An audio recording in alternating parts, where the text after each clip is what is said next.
Okay.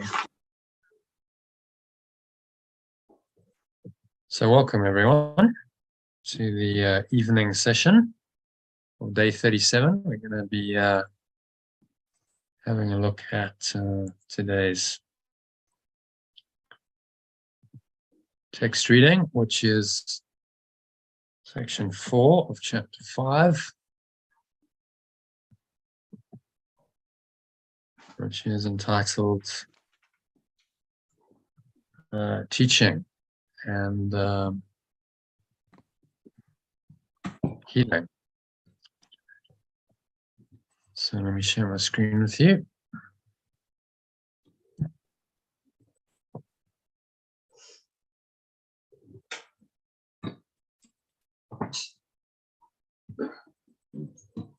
Okay, can everyone see the screen? Just need to make it a bit bigger and zoom it in.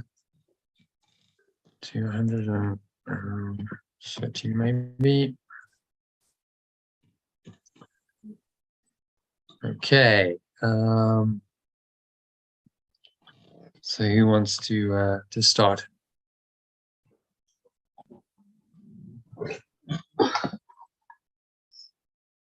Me? Okay.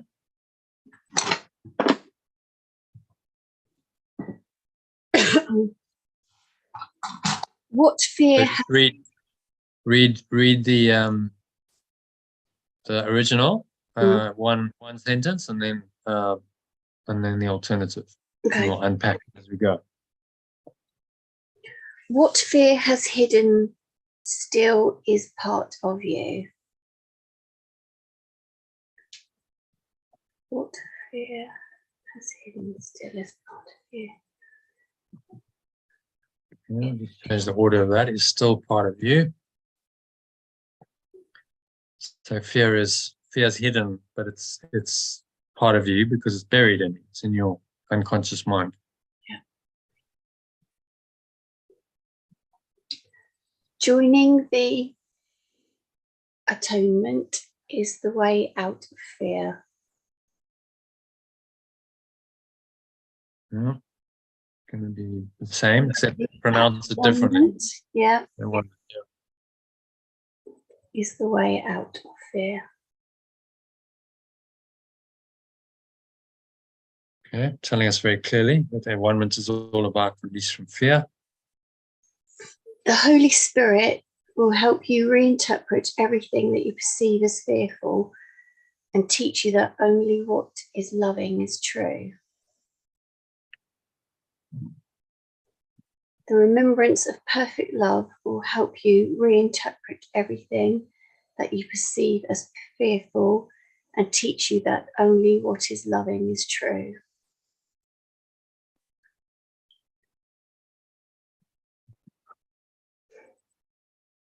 Yeah, doesn't need too much translation. No. It's a reinterpretation of everything you perceive as fearful. And the teaching that only what is loving is true. Everything else is false. Yeah. Pretty simple, really. But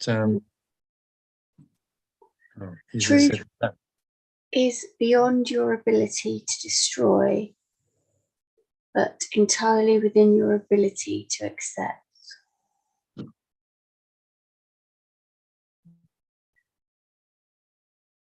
Yeah, will be the same. Truth is beyond your ability to destroy and entirely within your ability to accept. Okay, so we can't destroy truth. Not possible, although we think we have. Yeah. But we can entirely accept it, entirely within your ability. So saying you can accept the truth.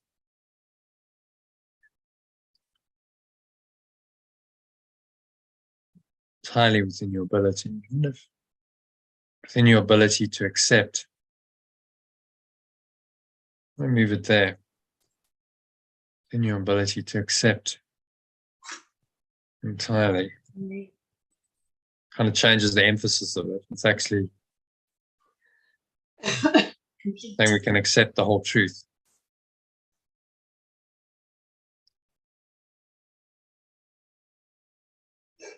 5. Okay. 5. It belongs to you because as an extension of God, you created it with him. It belongs to you because as an extension of pure, formless awareness of perfect love, you created it with it. And just make that perfect love. There's two ofs. It belongs to you because as an extension of perfect love, you created it with it. Yeah. So created is, how do we translate created? Oh.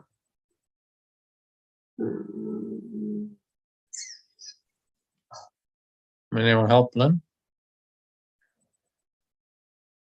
Extended. Extended, yeah.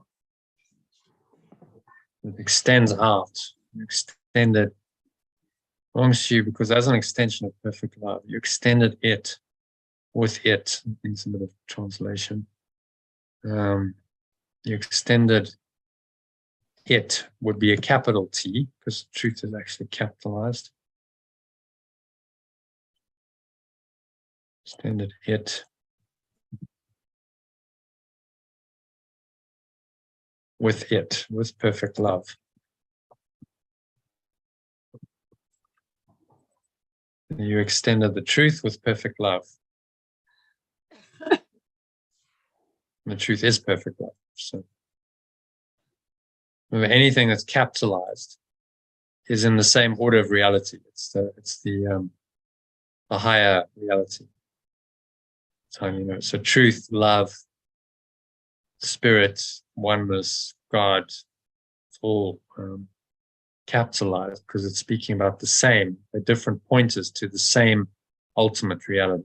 It's transcendent. It's beyond this illusion of form.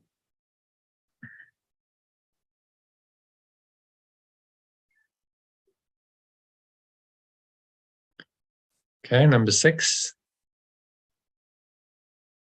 It is yours because it is part of you, just as you are part of God because he created you. It is yours because it is Part of you,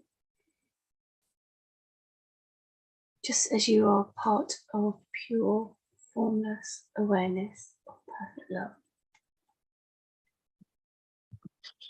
part of perfect love. Since you are part of perfect love because it, instead of he, Created you. yeah, and that'll be, do you remember? Extended you. I think we actually want to take away the past tense. You extend it. You extend it because it's actually present. The whole point is it's present, not past, because there is only the now. Okay. You are part of perfect love because it extends you. So it's not past tense, it extends you right now. Without perfect love, your source, you would have no existence. You wouldn't have a mind. No thought, nothing would be possible. There would be no existence whatsoever.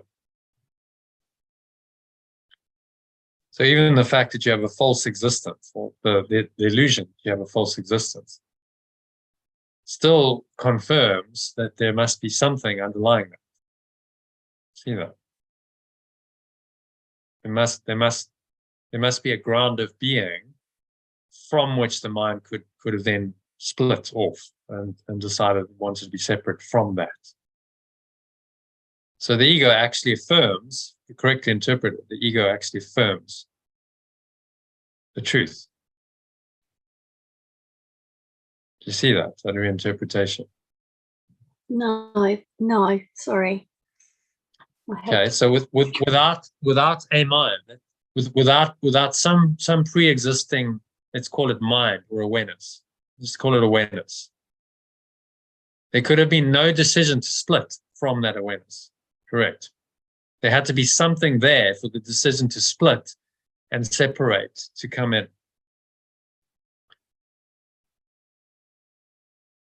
Let's go to this our favorite diagram. It's my favorite diagram anyway. Maybe other people don't think so, but because it's got the whole truth in Yeah. So sent into hell. There we go. Yeah. So there must have been a pre-existing condition before the idea of separation, in order for the idea of separation to occur to anything. What thought the idea of separation? Now, there must have been a mind, some kind of awareness that was able to think another thought. So even in the thinking of that thought, which seems to deny it, actually it affirms it, because there could be no thought possible unless there was some awareness to start with. You see that?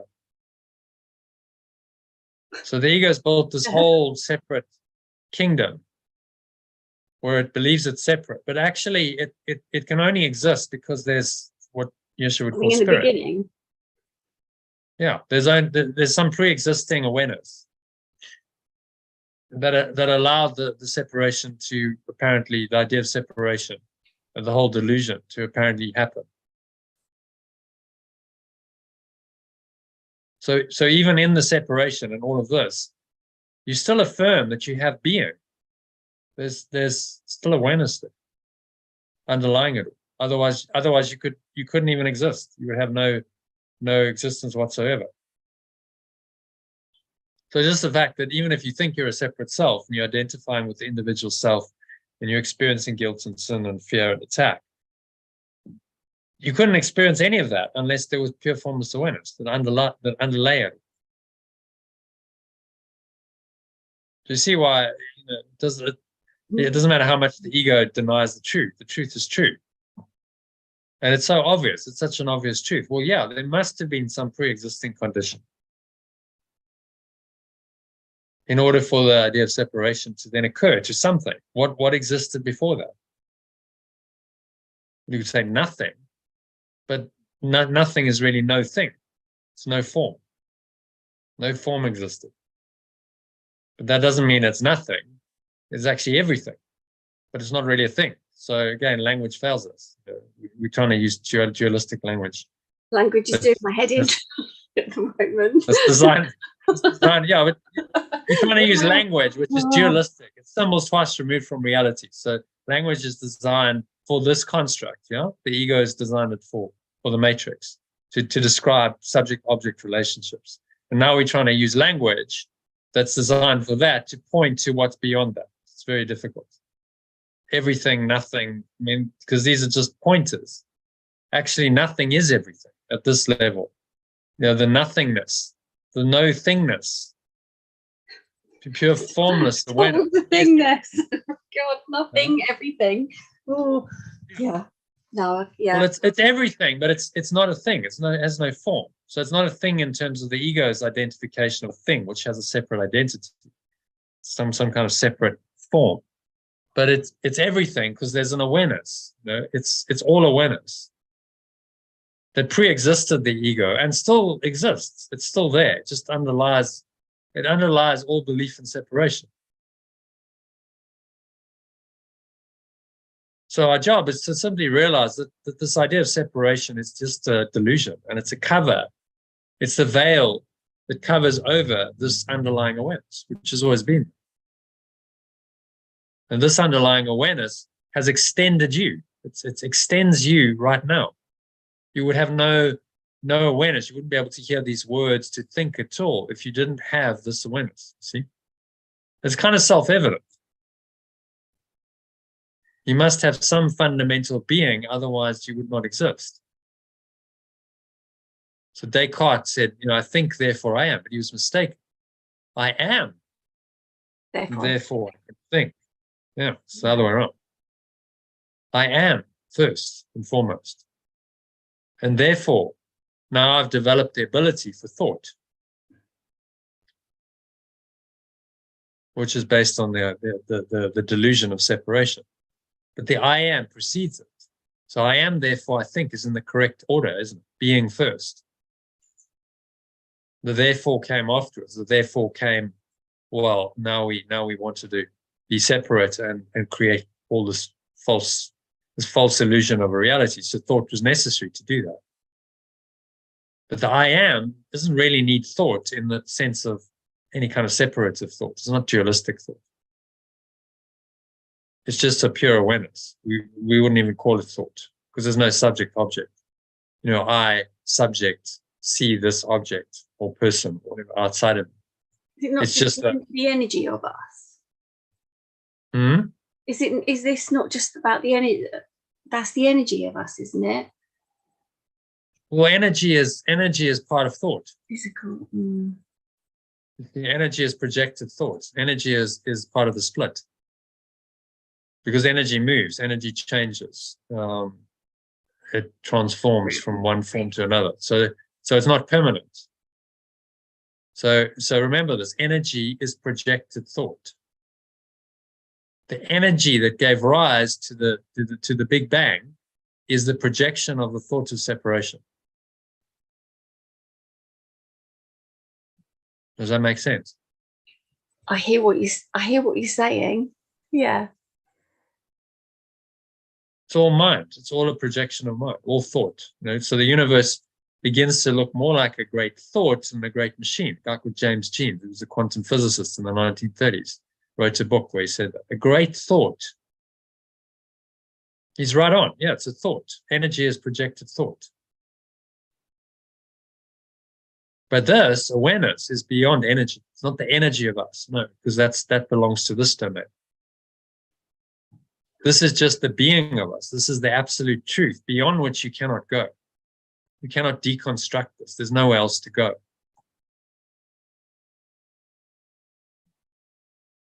It's outside of this whole thought system of separation and energy and matter, time, space. All of that is illusion. It's the very essence of who and what you are, which you've always been, eternally. Right? You were never. There was never a time you didn't exist. So when it says like God created you, no, you've always existed. There's no past tense. You are eternal. The I am that you are, the true essence is eternal. And now you've miscreated. You've used your mind to miscreate some temporary self, a temporary reality, which isn't true, and that denies. It's a cover, the veil over this. Yeah, I understand the separation now. I understand that things didn't really happen. That's my new awareness. I get that now. It's taken me until this week to get that. Mm-hmm. It's really weird because you're saying this to me, but I feel like tell me I'm wrong. I knew there was obviously the thing in the beginning, mm-hmm. and that we've separated from it. So I'm wondering, what I'm confused about is what am I missing? Because I feel like I knew that there was something. Well, no, there's nothing. All right, can we move on? I heard, oh no, no more. No more. Yeah, you do know it. I'm just reminding you of what you already know. That's all. Because how can you not know this? If you have existence, how can you actually not know this?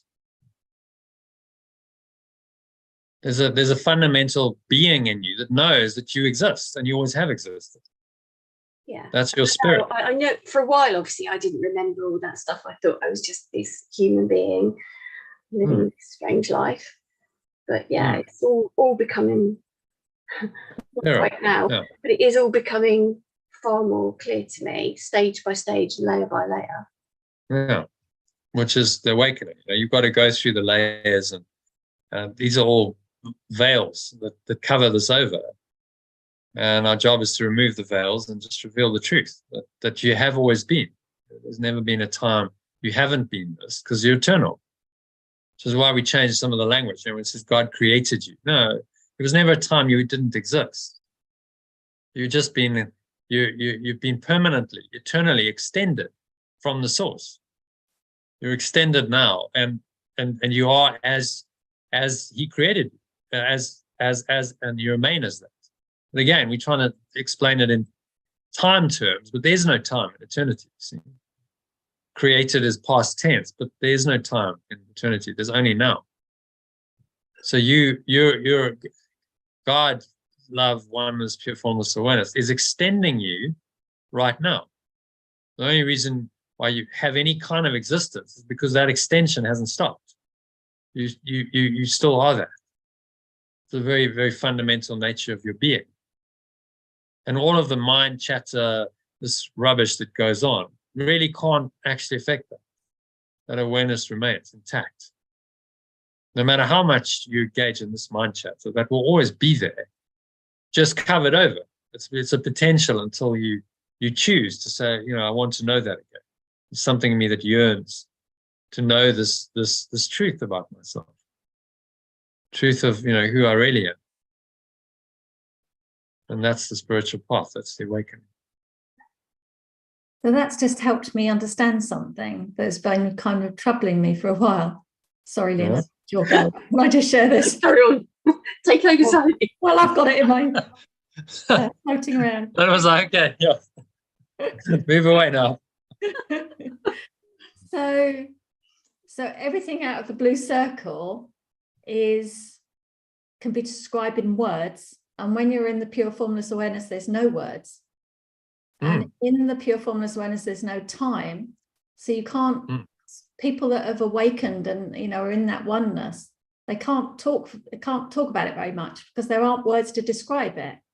So that doesn't quite explain it. We know that, but it's timeless. So that when somebody's had an awakened experience, they can't describe it and they can't say how long it lasted because it was like timeless. And that just makes so much sense because I keep meeting people that are, awakened and they can't talk about it. They just can't tell you anything about it. It's so frustrating to meet people and they just go, well, this thing happened, but I can't tell you about it. And you go, really? You can't tell me about it? But now I understand why they can't tell me about it because it's your formless awareness where there's no words to describe it. Yeah. So, thank you for that, Liam. Yeah. It's the reason why in words this gets lost in translation. So someone like a Yeshua or Buddha has a profound mystic experience, goes into revelation, comes back, and then tries to explain it in words, and it just doesn't work. They can't. And the people who haven't had the experience don't really get it. And then the words get misinterpreted, and people who still in the egos create all kinds of interpretations and constructs around what they've said that are not true because they haven't had the experience that they have. So the only way, if you recall in the Matrix, the only way to know it is to experience it. Morpheus says, "I can't explain it. You must see it for yourself." So then, they go into that, get jacked in and into the training program, and he gets loaded in, and he has to see. It's like, I'm in a computer program? What? You joking? Like, seriously? But remember the scene, it was really well done because they were just in white. It was just like pure formless white. It's like the blank canvas. Say, well, that's it. That's awareness. And then what gets projected onto the awareness is the cover. That's the veil of illusion over that. Pure formless awareness, it's a word, it's a pointer. It maybe can help you have that experience, but it's beyond words. You can't really fully describe what a revelation feels like in words, which is the problem. So that's why, in the end, this comes down to your own experience. You have to experience it for yourself, which means you have to do your own work. No one can save you. Say, well, I did it for you, so therefore you've got to go up the levels, climb the ladder, prepare your mind to have the same experience as every master's had, the mystic knowledge of who you are in this state of pure formless awareness, revelation, samadhi, many names for it. which is ineffable. This is why at the highest level on this map of consciousness, David Hawkins says, ineffable. Can't describe it. The emotion is beyond words. You can only experience it for yourself. Just recently, I've met more people that are in the egoless world, not totally egoless, but mainly ego, less ego. They don't think the same way as us. They don't think in a linear way. They tend to can't really grasp things that are in time, and because everything's now, and I can see from what you were just talking about, oh, that's why they speak how they speak and why they can't see things the way I do. It's really interesting. They're often misunderstood. People think they're on drugs or they're space cadets because they're just not able to, the time-space construct is no longer valid. Yeah. The art of it really is to be able to interact in it, be in the world, but not of the world. So you can use time-space and connect with people on the level that they're at, because, you don't, if they think you're a space cadet, then they're probably not going to listen to you. But not to believe in it yourself. Okay, I get it. It's just a construct. It's not really true, but it's useful. I can use it as part of the that 1 month plan to communicate to linear time. Well, you need to do anything in this world, you need linear time, don't you? Nothing would get done. It's like, okay, well, I have an intention, then I act on it, then it plays out in time. Cause and effect are necessary to do anything in this world. So you can play that game and go, okay, that's fine, I can do that, but I don't really believe in it. It's not ultimate truth. I know that. There's a much higher truth, which I stay rooted in. I stay connected to that, even while I'm acting in form. And that's the flow state. The flow state is eternity in action. Eternity and infinity in action through you, expressing through you in the now, which is closest approximation of eternity we have in this world.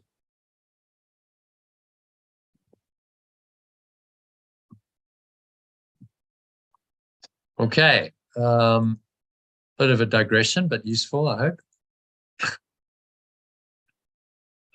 Referring back to this principle. Yeah.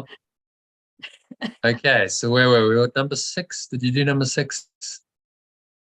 It is yours because it's part of you. Yes, it is yours because it's part of you, just as you are part of God because He created you. To change that, it is yours because it is part of you. Just as you are part of perfect love because it extends you.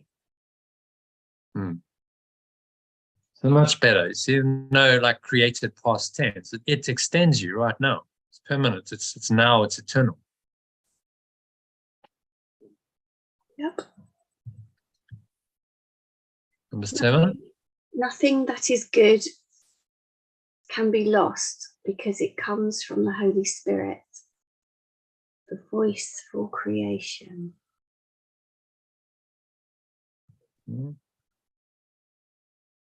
Nothing that is good can be lost because it comes from the remembrance of perfect love, the voice for creation. Yes, the voice for creation is, how we translate that? Extension.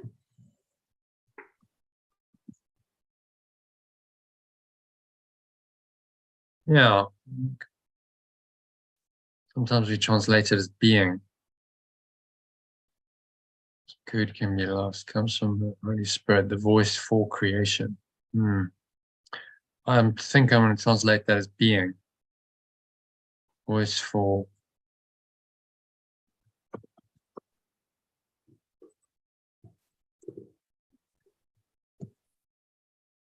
Okay, so the Holy Spirit reminds you of this beingness that you are. Maybe beingness. Voice for beingness. What do you think? Being or beingness? I don't know. Anyone else got any feelings on that? Being, beingness? Being. The voice for being, maybe. Being sounds better to me. Okay, number 8. Nothing that is not good.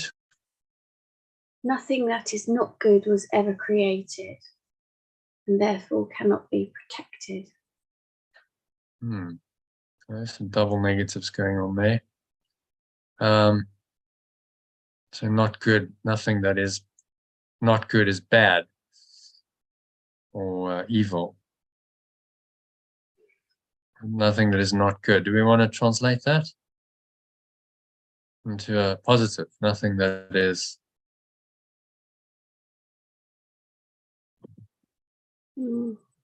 bad is ever created. Yeah. Should we leave it as not good? Oh no, bad. It is bad. Okay. That is seemingly bad. So was ever created. No, that's was ever seemingly bad was ever extended, therefore cannot be protected. Was ever. Don't ask me to do a summary. Oh, no. Was ever extended. Yes. We'll just do a personalized summary. I mean, would it be? So we were talking the other night. Jackie was saying, well, maybe do a summary that kind of is a bit more liberal and changes words and stuff. Now, is that actually valuable? Do we need to do that? So if you have a translation, then you have a personalized summary where it's put into the first person with all these words. Is an even more of a summarized version? Is that really going to be helpful for people? What do you think? I think what she meant was that when you explain it so well that it makes us understand it, those are the words we wanted to capture. Yeah. Just your version of it. When we go, I can't understand what it's saying, and you say something and we go, So I don't think we need a whole nother paragraph. It's just maybe what you say. It's really just having the audio. It's having audio available. Sometimes you might speak for quite a while on one sentence. It's the audio that goes with it. It's you can now listen to it explain. One day somebody will write all your words down for you. Well, I mean, there's transcription, AI transcription. You can load it in, but to edit it would be a massive job because a lot of it wouldn't necessarily be clear and make sense because of the nature of voice recognition isn't quite, it's not perfect. So I've got all these recordings. Potentially it could all be done. You could say, okay, we'll transcribe it. But is anyone going to read? I mean, it would be like a volume about 5 times as big as the course. Is anyone actually going to read that? Is the question. Yeah, I think we'll stick to there's 3 versions. There's the original, then there's the translation, and then we personalize and summarize it a little bit. And then if that's said, because the words themselves are powerful, see, I mean, it's not just about intellectually understanding it. It's about actually saying it in a slow, measured way and letting the feeling into those words, letting those words really come in and work miracles in your mind. Yeah, to do the personalized summary with eyes closed very slowly, that would be really nice. Yeah, well, we do it we can do it paragraph by paragraph, but it just takes a long time. So maybe we'll just wait until the end, get the translation done, and then do one meditation. All of the so then that's kind of the download. You've done the translation. It's like, yes, there's a lot of hopefully intellectual understanding, and then meditation is just like, right, let's feel into this. Okay, so nothing seemingly bad was ever extended and therefore cannot be protected. Okay, so the one-ment is? The one-ment is the guarantee of the safety of the kingdom, and the union of the sonship is its protection. Okay. Guarantee of the safety of the kingdom. So the kingdom is?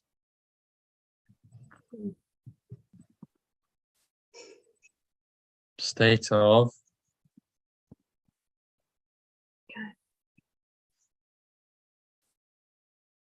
It's a state of mind.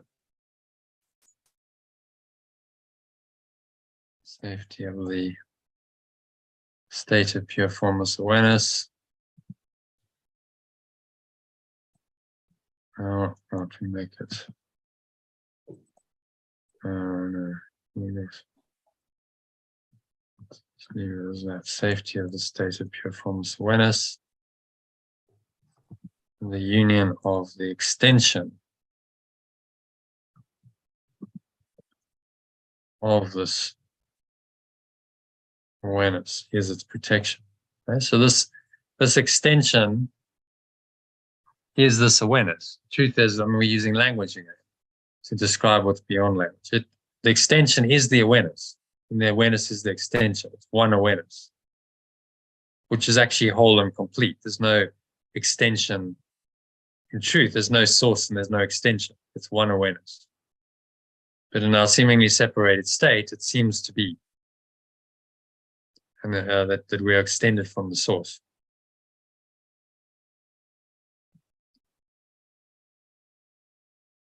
The union of the extension is its protection. So when we unite as the extension, we are saying that the state is protected. The state is the truth. Okay. Number 10.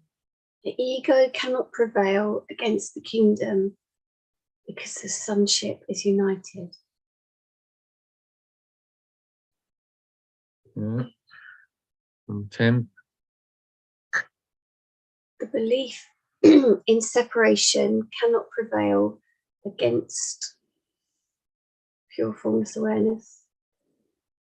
Or is it still called kingdom? State. State. The state. Or the state of pure formless awareness.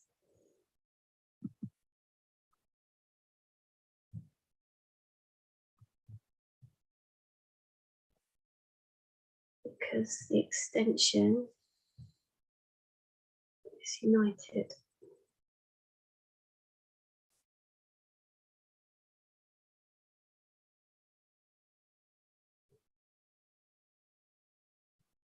Yeah. So we are united, so separation cannot prevail. And this awareness is guaranteed in this united state.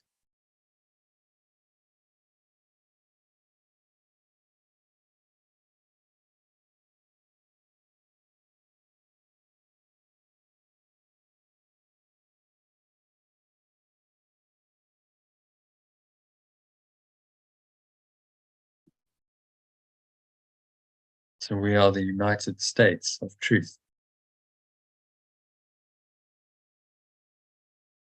United states of being.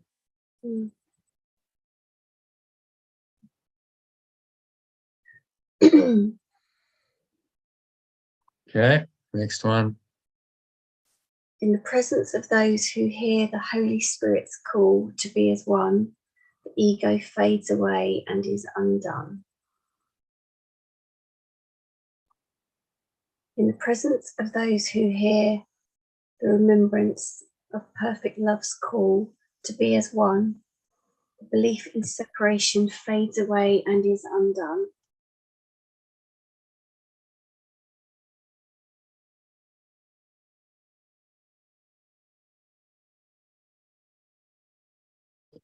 Yeah.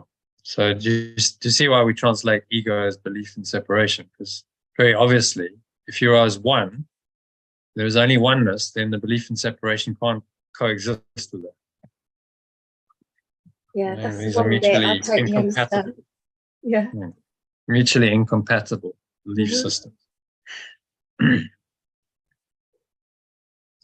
Okay, so let's do a little summary of this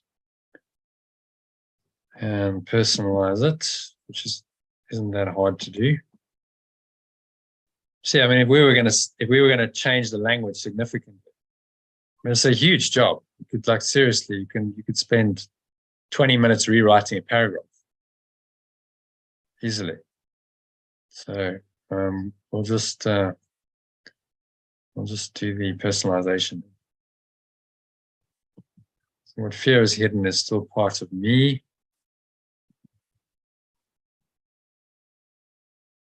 You know what I'm going to do?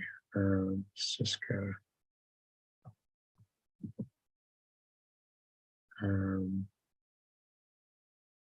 And if this is going to work, could do. View very home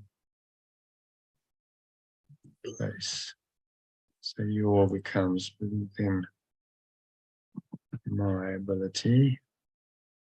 And I'm just going to replace. It is to be mine. Part of my mind. My own thoughts. Hang on, I've gone too far. Gone too far. So it's just a problem. And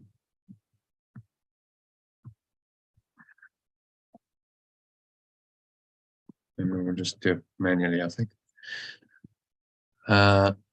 Okay, so what fear is hidden is still part of me. Joining the environment is the way out of my fear. And link those, we could say, but joining environment is the way out of my fear.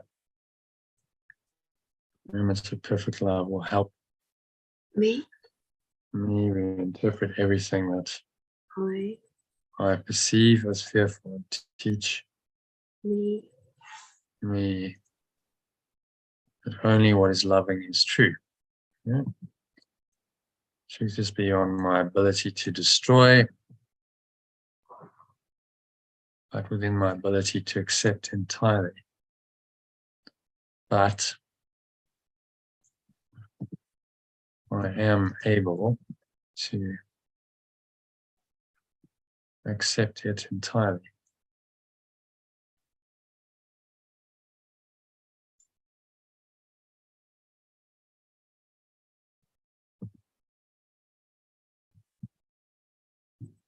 It belongs to me. I extend it. I extend it with perfect love. It is mine. Okay, so why don't you translate as we go? And I'll just it is mine because it is part of me. Just as I am perfect love.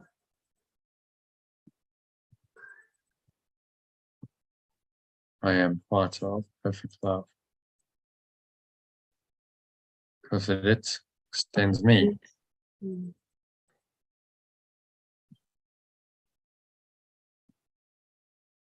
Nothing that is good can be lost. It can be lost because it comes from the remembrance of perfect love, voice for being.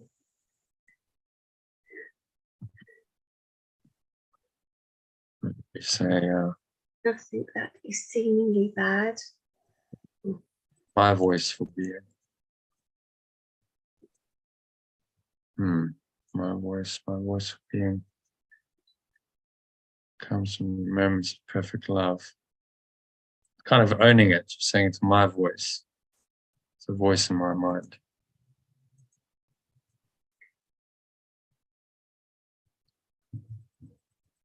Okay, nothing that is seemingly bad. Oh, I don't know. Nothing that is good can be lost. Because, no, where are we? Nothing that is seemingly bad was ever extended and therefore cannot be protected. The at-one-ment is the guarantee of the safety of the state of pure formless awareness, but cannot protect it.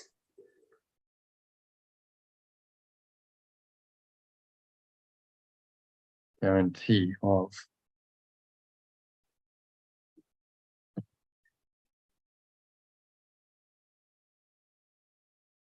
state of pure formless awareness.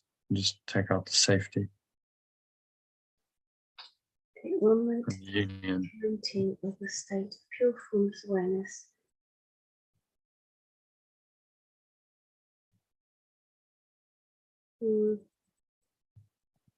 Union of the extension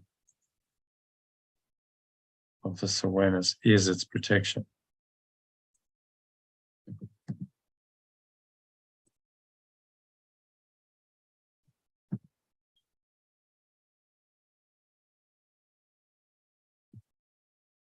The belief. Protection, defense, maybe. Defense, protection. Yeah. Leave it as protection. Happy with protection? Yes. Either works, really. Protection, defense, yeah. Yeah. The belief in separation cannot prevail against the state of pure formless awareness. Belief in separation.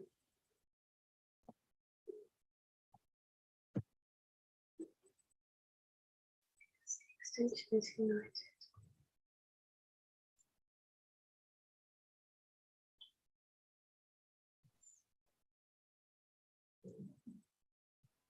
And personalize that. My state of pure formless awareness. The union of the extension of this awareness.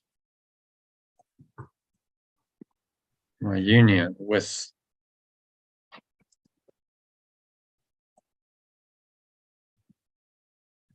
the whole extension of this awareness is my protection.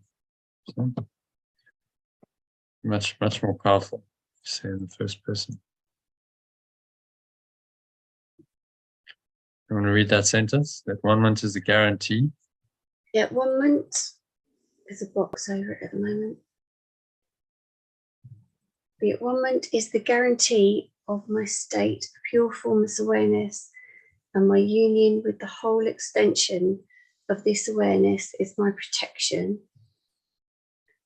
The belief in separation cannot prevail against the state of pure formless awareness because the extension is united. My state. Because I am.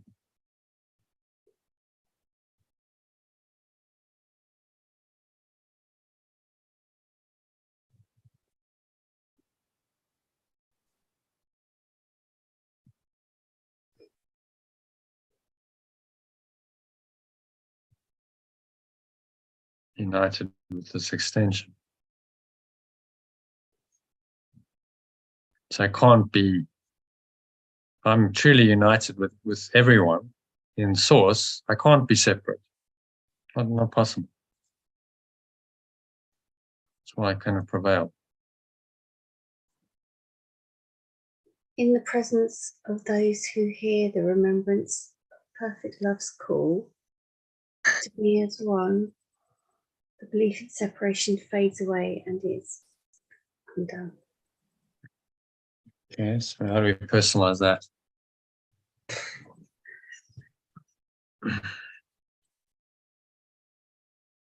So how about Those who I choose to hear to be as one and allow the belief in separation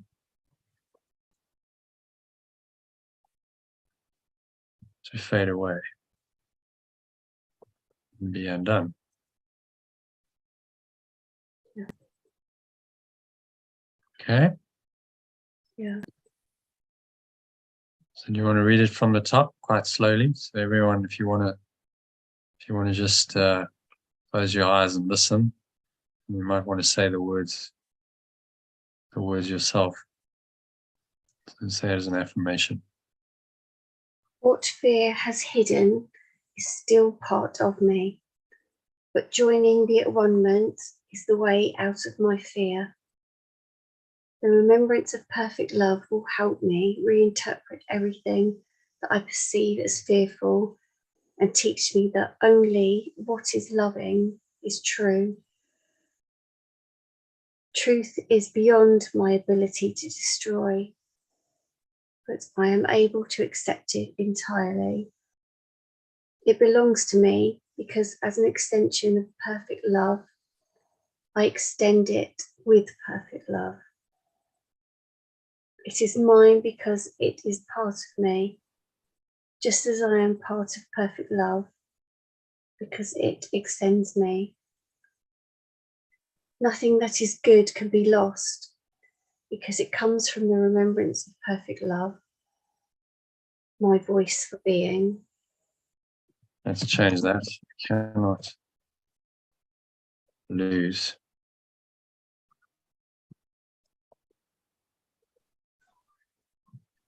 anything that is good. I cannot lose anything that is good because it comes from the remembrance of perfect love, my voice for being. Nothing that is seemingly bad was ever extended, and therefore I cannot protect it. The at-one-ment is the guarantee of my state of pure, formless awareness, and my union with the whole extension of this awareness is my protection. The belief in separation cannot prevail against my state of pure formless awareness because I am united with this extension. I choose to hear the remembrance of perfect love's call to be as one and allow the belief in separation to fade away and be undone.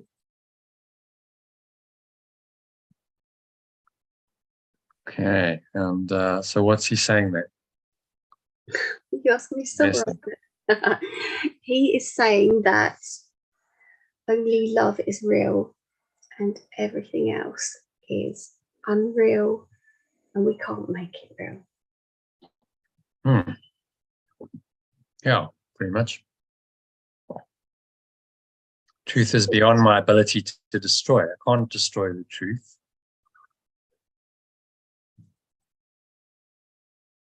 But the ego, which is false, will be undone when it's brought to the truth. And when I realize that I'm one with my extension, with the whole extension, then that is the undoing of the belief in separation. I cannot be one and also separate at the same time.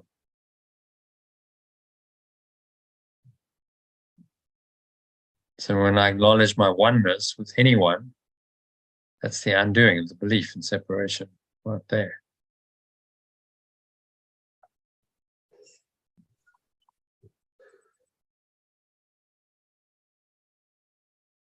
Okay, so any questions on number one? Some good stuff in there. Okay.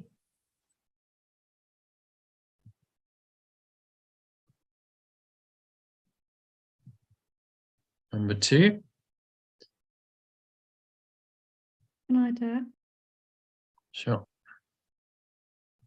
What the ego makes it keep, no, what the ego makes it keeps to itself, so it is without strength. Didn't make sense, but anyway. What the belief in separation makes it keeps to itself, and so it is without strength. Yeah, okay, get it now. Keeps to itself, so it's not united, it's not shared, and unity is strength. So by definition, it's without strength because it's separated itself off from unity.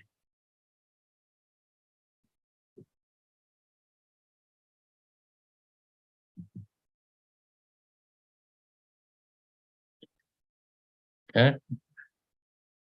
Its existence is unshared. It's the same below.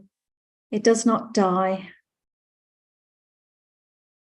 It does not die. It was merely never born. It does not die. It's merely never born. Physical birth is not a beginning. It is a continuing. Yeah. Everything that continues has already been born. That's cool. Everything that continues has already been born. Yeah. It will increase as you are willing to return the unhealed part of your mind to the higher part, returning it undivided to creation. That's lovely, isn't it? So what's he saying there? Physical birth. Physical birth isn't a beginning. It's just a continuation of the spirit in a dream.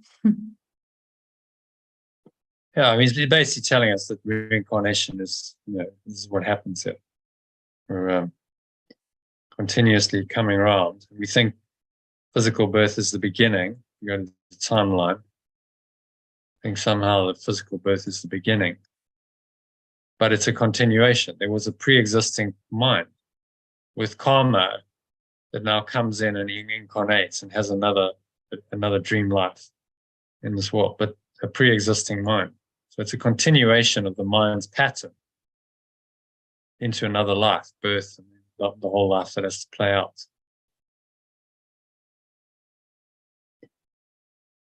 So it's not like we suddenly born and that's it. We came from nowhere. No one's really been able to explain it, have they? No. From the linear perspective, it's like, well, then, where did we come from then? Or you were born into a body and that's how you got created. Yeah, but how does that actually happen?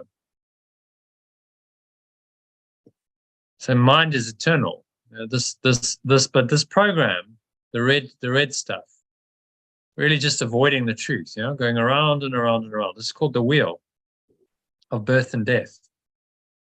Cycle of birth and death, the wheel, you're around and around and around and around. And you skip the truth all the time. Just cycling, you're circling the truth, but never actually getting to it until you start to truly forgive or let go. And then you start penetrating into the truth. But as long as you're in the red stuff, on the outskirts, it's illusion. And you will keep just recycling your mind.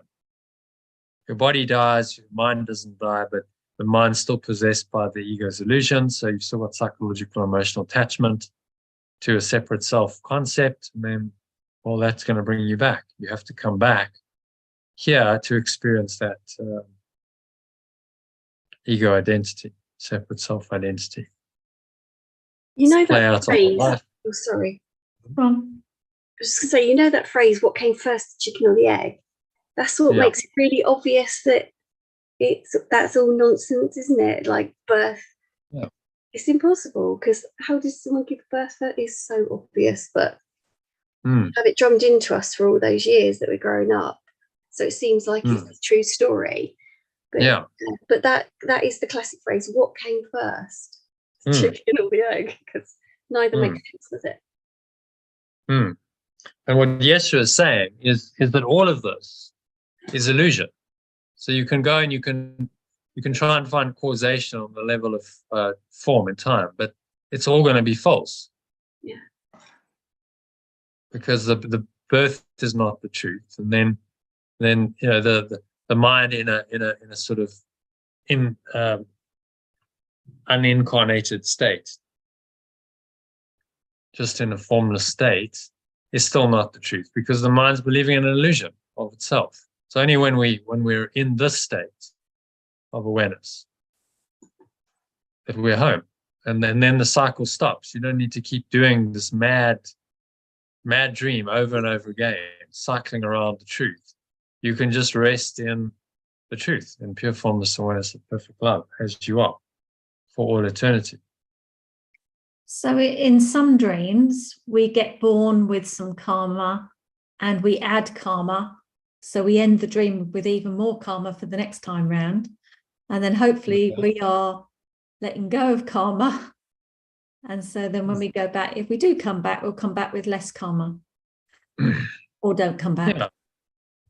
Yeah, if the karma is psychological and emotional attachment, so it's the triggers, it's what gets you. So then, when you get triggered by anything, then it's karmic coming up. So as these triggers, as you get the reactions, the ego reactions to the various circumstances and events of your life, you can undo the karma in that moment by letting it go, saying, well, I'm not going to get react. I'm not going to allow this to trigger me. I'm going to consciously let it go. And so I drop the ego's psychological and emotional attachments. These are the blocks to awareness of love's presence. In Buddhism, they call them fetters. And that's what frees your mind. You can drop all of those, then, then nothing further is required. Because you just, what remains must be pure formless awareness, your true nature. There's no blocks. So a fetter is an attachment. Yeah. Okay. Something that pulls you back into the dream of being a separate self and a separate form. Down onto the timeline. These red arrows are all fetters. So it's your emotional and psychological attachment to that event, which needs to be reinterpreted by the Holy Spirit and undone. So no, that's actually not a valid thought or feeling. It's all false. So when you're triggered, so when we're triggered, we look into our present dream and we kind of blame it on something. I feel triggered because so-and-so said this or did this. Yeah. When really it could be karmic from another, thought from another time. Yeah. The circumstances are just the trigger. That's just what brings it up into awareness. It was already there. It was a resident pattern. And then it gets triggered and comes into awareness.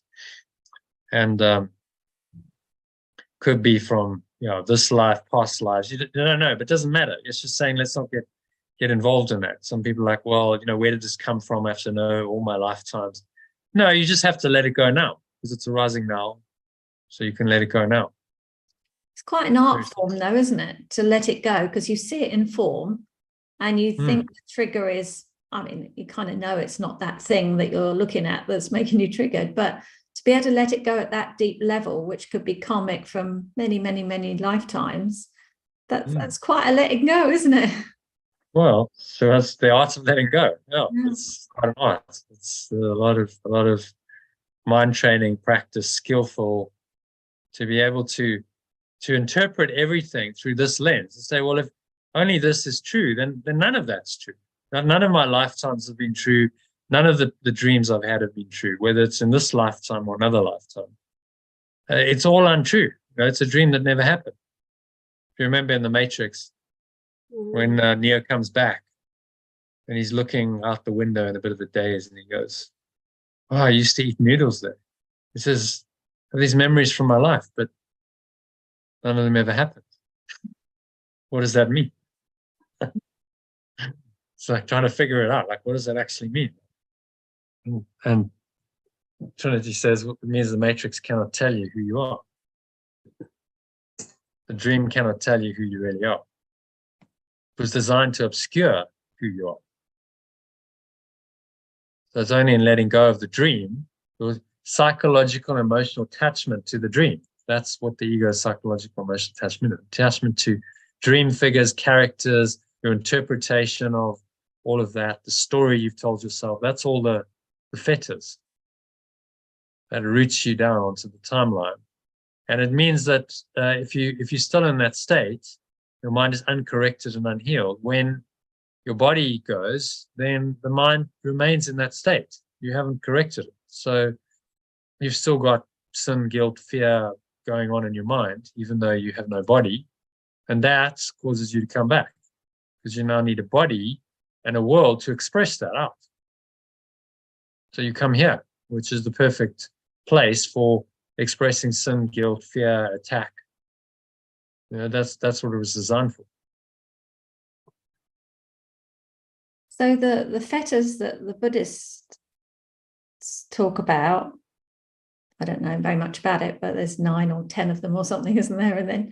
And they seem to go in order. Do they go in order, where you start from the lower end and you work up to the higher end to become enlightened? Well, they're trying to say, like, some of the fetters, like anger and fear, are more, more egoic, more deeper, darker energy. So you need to clear those first. No fear, no anger. But then there can be subtle ones.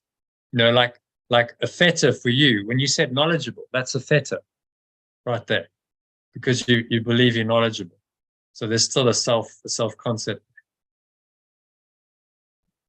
See, so that's subtle, much more subtle than fear or anger, isn't it? But it's to get to the subtlety of it and go, okay, but actually there's no self-concept left whatsoever. Even the pleasure of meditation. I just enjoy meditation.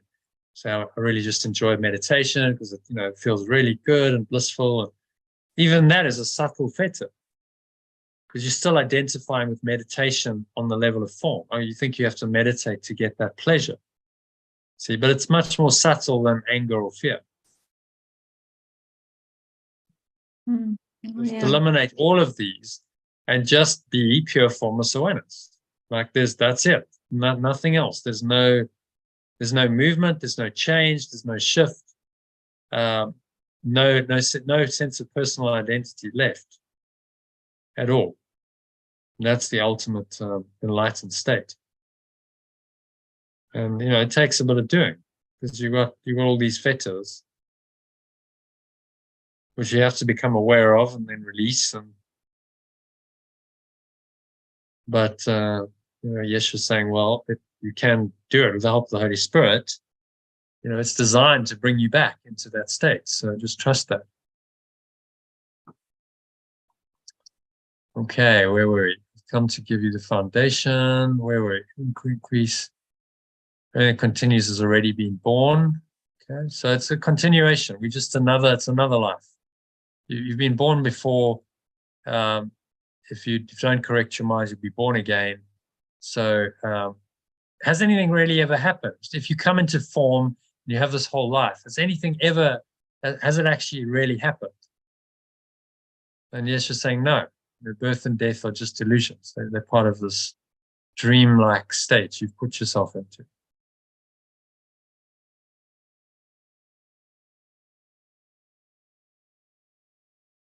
Yeah.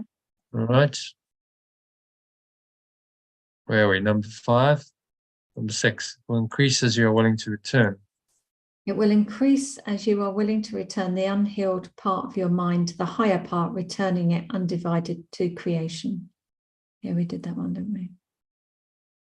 Okay, translated. It will increase as you are willing to return the unhealed part of your mind to the higher part, returning it undivided to creation, to extension. No, to being. To being, all right. So he uses creation in a couple of senses. He uses it to refer to the ultimate being state. Says that's the creation. And then he also uses it as God created or extended you.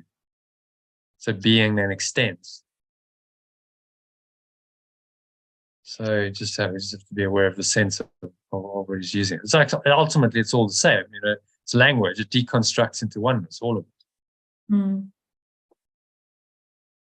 But while we're working with words, I guess we have to be accurate.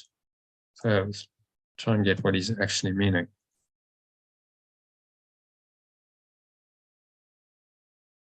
Okay, so number 7. I have come to give you the foundation so your own thoughts can make you really free. I've come to give you the foundation so your own, I reckon it's the same. You have carried the burden of unshared ideas that are too weak to increase. But having made them, you did not realize how to undo them. Let me read the other one. You have carried the burden of unshared ideas that are too weak to increase. but having made them, you do not realize how to undo them. Okay. Thoughts can make you really free. Thoughts, and thoughts can, just change that.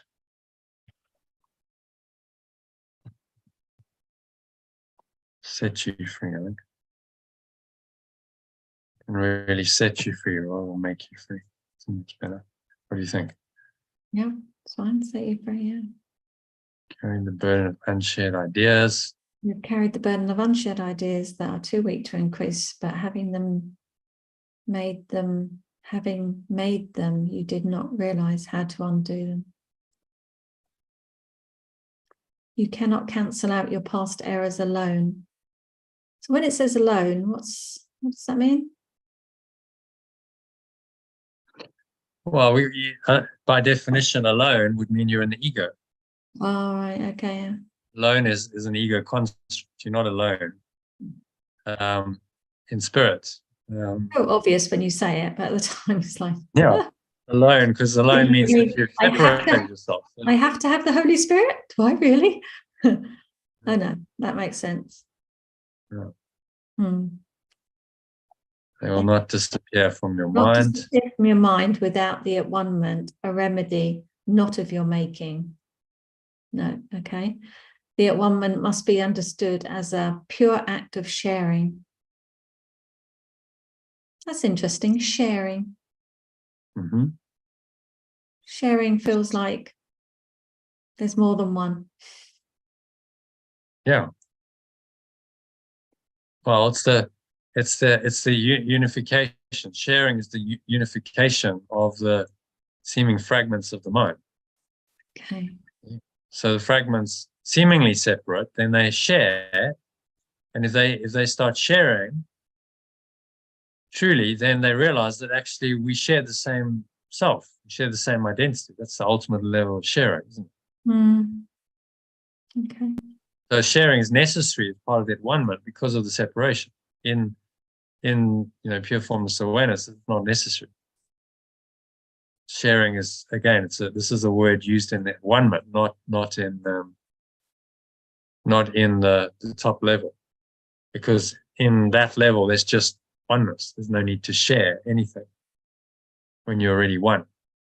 So at one meant means it's the process of becoming one, isn't it? Yeah, I've forgotten that. Yeah. Yeah. I mean, it also describes the final condition. So when we are at one, then we will be that at one ment will be complete. But the way he uses it mostly is a process. At one ment is the process of this correction of the mind, the miracles, the forgiveness happening in the mind of the sonship, which is the one extension of God. And that's, he says in the last judgment section, he said that's taken millions of years, actually billions of years. And it might take millions or billions more. But the only question is, how long will it take for you? That's all. That's all that matters.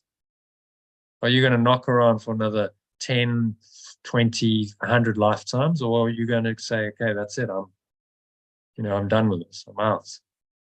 There was a guy on YouTube that I listened to this morning, Cornelius Christopher, and he said he'd been told exactly when the at-one-ment's going to happen. He's been given the date and the time exactly, but he can't tell us. How annoying is that? No. Well, it's just not true, because it's a process. Yeah. It doesn't just happen overnight. So suddenly he's saying everything's just, if at-one-ment is complete on that date and time, the entire thing disappears. So the universe will just dematerialize on that date. Well, that's not likely to happen, is it? This is a long process. He made it sound like it was a long time away, the date had been given, but who knows? Oh, well, I'm sure, because then it's not in my lifetime, so I can't be proved wrong. Yes, that's true. But again, what you're trying to do there is marry time and eternity. It doesn't really work. That's why I thought it was strange. Yeah. No, it's like, it doesn't. The Yeshua says this is going to take many millions of years more, because we've taken this long to thoroughly confuse ourselves and get ourselves into the separation. That one-run process is going to take take time to undo all of this. And this kind of teaching is just starting. Humanity's just starting to wake up to this. I mean, 2,000 years is nothing in the grand scheme of things. It's a drop in the ocean of time, nothing. We know, 2,000 years, 2,500 years, the Buddha and Yeshua. I mean, that's a very short time, very short span of time in the grand scheme of 15 billion years. So we're just starting to actually wake up from the dream. And we now have a form, identity, human beings. We have this ability to think and reason and write and understand these kinds of concepts. And we're in a form that we can actually do this. And it's taken 15 billion years of evolution to get that far. We can't even comprehend the magnitude of that. In time, that's enormous. But in eternity, we're already home. We're already saved. All of it's undone right now. Because it can be easy to go, oh, well, it's going to take so long and take such a long time. But actually, you can do it in one lifetime. That's what he's saying. So it's just a correction of your mind. Are you really willing to let go of everything that the ego has made up? If you are, then that one will happen for you.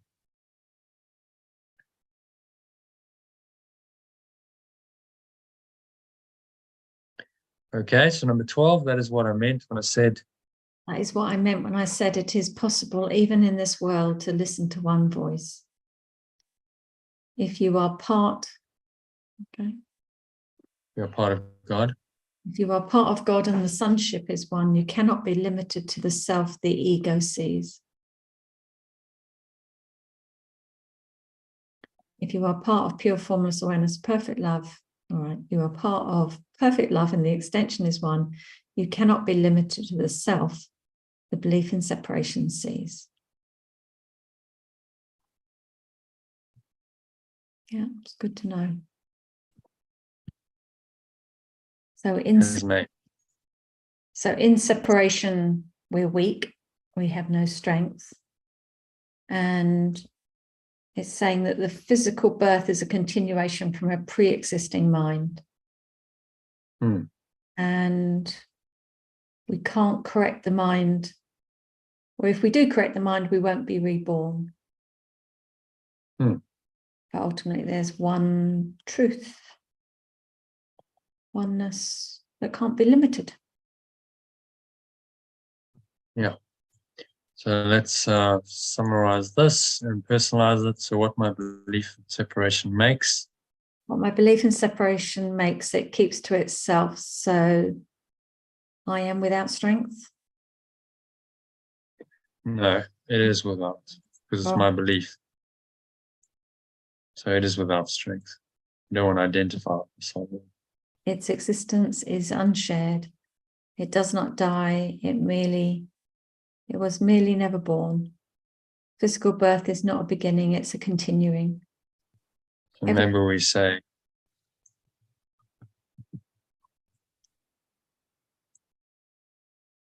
I do not die. I was never born. I do not die. I was merely never born. Yeah. It's a mind blower. So most people, you were never born. What? You've had a life, you've been a baby. The timeline seems to confirm that. But so we were born in a dream. Would you say my physical birth was not a beginning? Would you put it into the present tense like that? Yeah, I think so. It makes it much more personal, doesn't it? It was not a beginning. Physical birth. It was always a continuance. It was not a beginning. It was a continuing.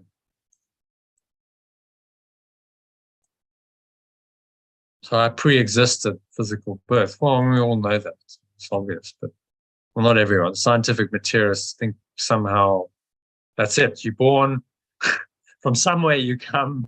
They can't really explain consciousness. It doesn't really fit into the paradigm. And then you die. And that's it. End of consciousness. It's a crazy belief. Stork brought us. Yeah. They can't explain consciousness. Everything that continues has already been born. It will increase as I am willing to return to the unhealed part of my mind, to the higher part, returning to my being.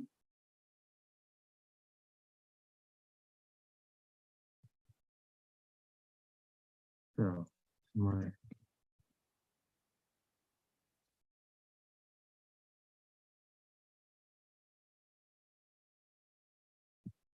So then how do I do the next bit then? Yeshua has come to give me the foundation. Or we could just say hi.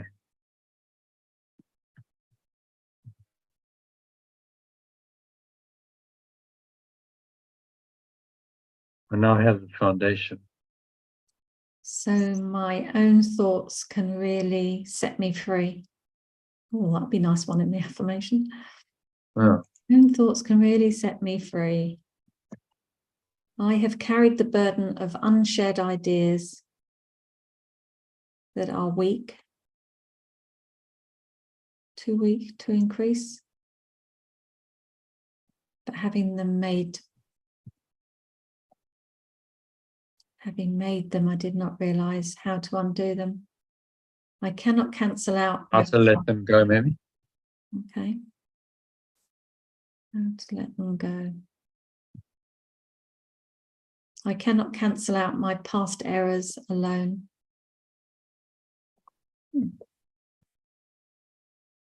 They will not disappear from my mind without the adornment. A remedy not of my making. Well, it's very personal, isn't it?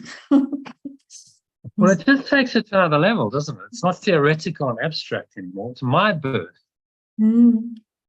So then it becomes very personal, and because ultimately you've got to accept this for yourself.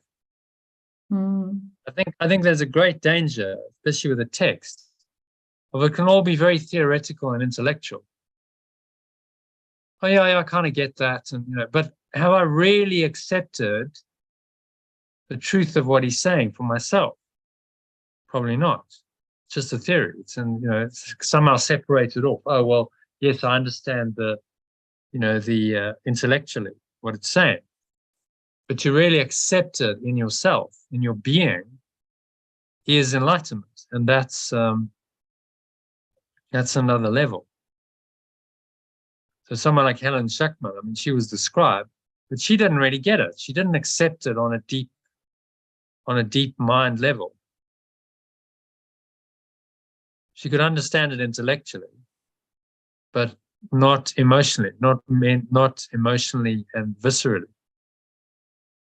Got to go much deeper than that. Wasn't willing. And I think this might be the key. I'm quite excited about these summaries and the personalization, because if you can get people to really go deep into an altered state, and you say these statements in the first person, I think it makes it much more hard hitting. Like, okay, this is me. The course is talking about me and my life and my state in my mind and my physical birth. Much more powerful than some theory that's it doesn't, well, it does apply to you, but you see what I mean? It's a level. The language makes it a level removed from you if it's third person rather than first person. So I think this is part of the key. I mean, what we're trying to do here is crack the code of this course and really allow us to bring it into people's lives who are open to it. Obviously, you still have to be open, but in a way that can really create transformation and get them to understand this on an experiential level much more quickly than they would have otherwise been able to do.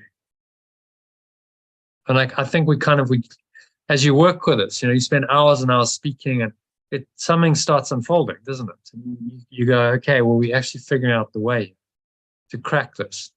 Because I spent hours and hundreds of hours doing the text.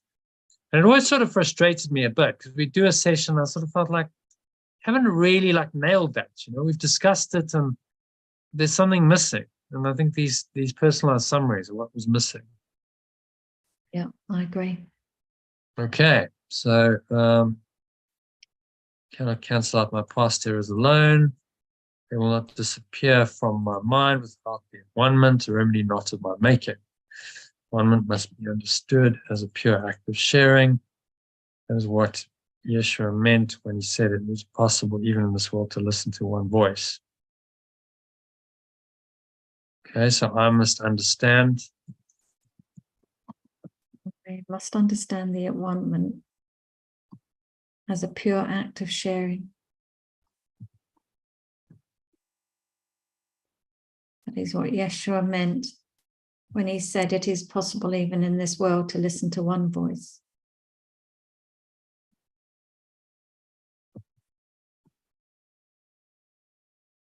I'm going to say Yeshua meant, I suppose so.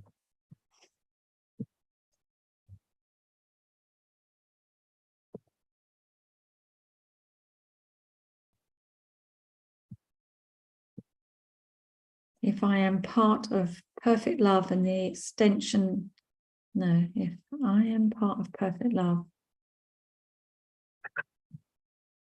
I am part of perfect love and the extension is one. Does that make sense? Yeah. I cannot be limited to the self, the belief in separation. I cannot be limited to the belief in separation. The self, my belief in separation is made. I cannot be limited to the self. My belief in separation is made. I am. Okay. All right. So you want to read that through slowly? Let everyone just meditate on it a bit. I'll do it really slowly, so if anybody wants to repeat it out loud. Yeah. Okay. What my belief in separation makes, it keeps to itself. And so it is without strength. Its existence is unshared. I do not die. I was merely never born. My physical birth was not a beginning. It was a continuing. Everything that continues has already been born. It will increase as I am willing to return the unhealed part of my mind to the higher part, returning it undivided to my true being. I now have the foundation, so my own thoughts can really set me free. I have carried the burden of unshared ideas that are too weak to increase. But having made them, I did not realize how to let them go. I cannot cancel out my past errors alone. They will not disappear from my mind without the one-ment. A remedy not of my making. I must understand the one-ment is a pure act of sharing. This is what Yeshua meant when he said, It is possible, even in this world, to listen to one voice. If I am part of perfect love, and the extension is one, I cannot be limited to the self my belief in separation has made.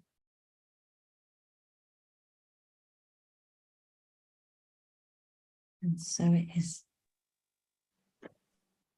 That was excellent. Thank you, Sally. Yeah, it's powerful stuff. Just takes it to another level, doesn't it? Yeah, it certainly does. And next year we'll have all this. You can just drop straight into it. Yeah. Okay. Well, let's read the alternative. Let's meditate on it. So it saves time. Shorthand. Okay. So there we go. All right. So everyone happy with number 2? Yeah. Only 6 to go. Yeah. But they're a bit shorter, fortunately. Some of them are a bit shorter anyway. Number 3. Yeah. So who wants to read number 3?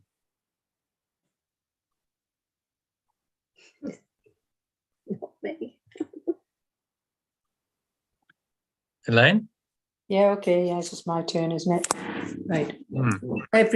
Every loving thought held in any part of the sonship belongs to every part.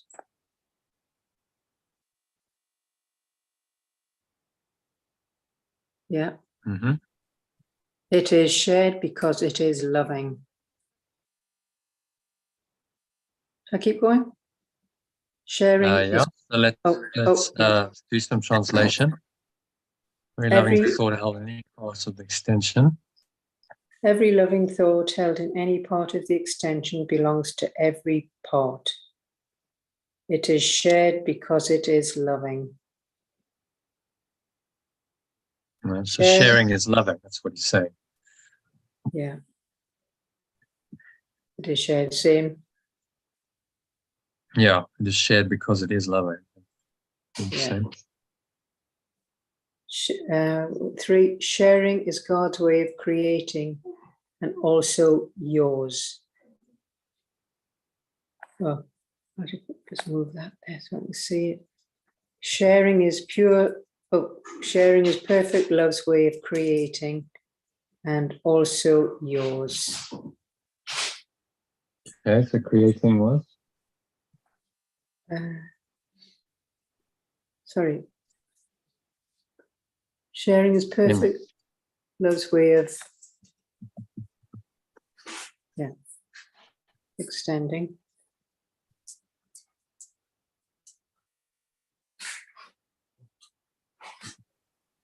And also yours. And also yours. Back to the ego can keep you in exile from the kingdom, but the kingdom itself has no power. Oh. But in the kingdom itself, it has no power. Oh, yeah, I read that right, yeah. But in the kingdom itself, it has no power.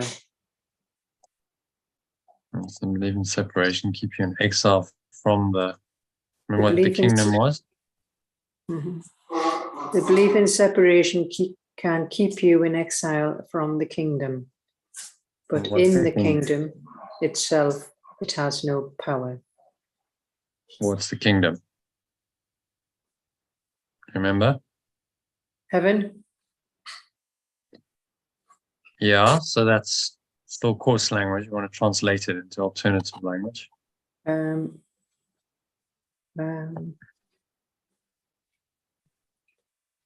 It's that what's in the blue box, isn't it? In the blue circle. Oh, yeah. Well, it's a state, isn't it? It's a state of. Yeah. Oh, yes. Yes. Pure formless awareness.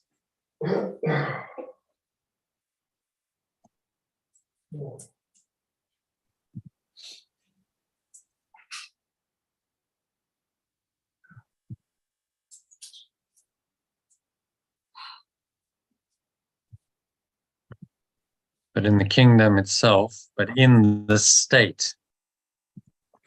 So in the state. In the state Of pure itself, formless it has no awareness. power. Yeah. In the state itself, maybe capital I, because we're talking about the highest state, which is self-evident. When you call it a state, it's a state of mind in which the belief in separation has no power, because it doesn't exist. It can't exist in a state of pure formless awareness. There can be no belief in separation. No. Should I go for Okay. number 5? 5. Ideas of the spirit do not leave the mind that thinks them, nor can they. Oh, have I gone too far? 5. Ideas of the spirit do not leave the mind that thinks them, nor can they conflict with each other. Okay, so ideas of the spirit. Spirit is pure formless awareness, or yeah, well then. So ideas of the spirit. So we'll say ideas based on, or ideas that come from, ideas that come from.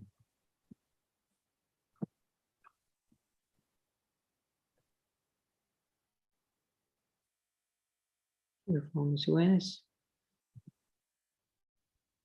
Do not leave the mind that thinks them. Nor can they conflict with each other.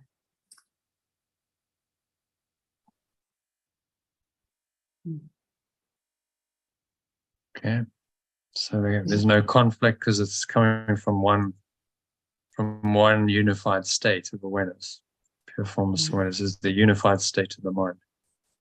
Yeah. Where no conflict is possible. Okay, however, ideas of the ego. However, ideas of the ego can conflict because they occur at different levels and also include opposite thoughts at the same level. Where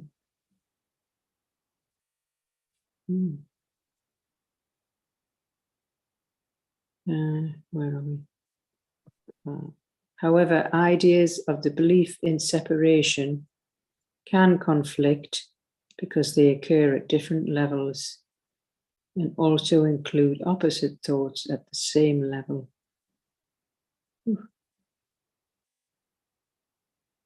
Yeah, does that make sense?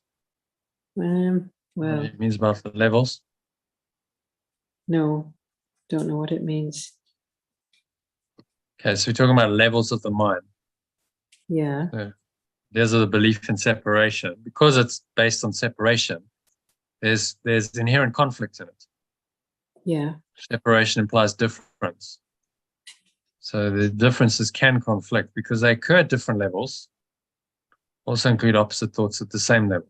So different levels of the mind, the ideas can seem to happen. I mean, we've got these different levels in this conception. There's many developmental systems that talk about levels of mind. Yeah. So they occur at different levels. Let's say you have anger going on, and you have fear. So different levels. Your anger might say, well, attack, and your fear might say, no, shy away because you could get hurt. So then you would have a conflict at different levels of the mind. These levels would be, right. Levels are part of the separation. Also include opposite thoughts at the same level. Right. So at the same level of the mind, I could have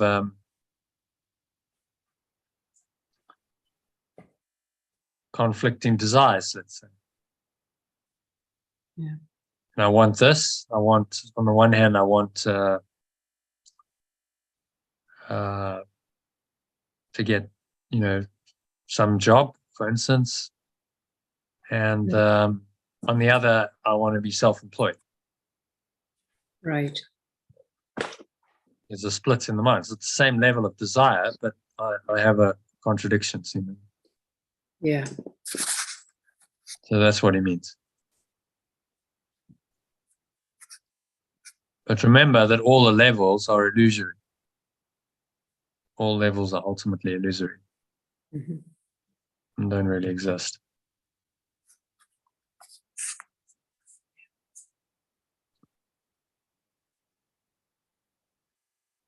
Next one, 7. Next one. It is impossible to share opposing thoughts.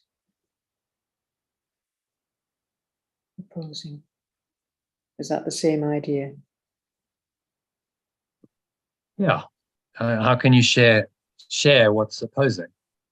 There's apparently conflict. These things apparently opposed rather than sharing is unity. Yeah. And so you can share only the thoughts that are of God. Read that, number 8. You can share only the thoughts that are of God and that He keeps for you.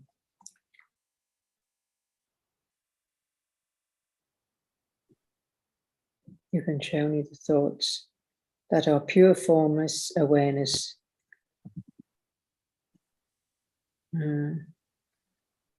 Perfect love, and that He keeps for you.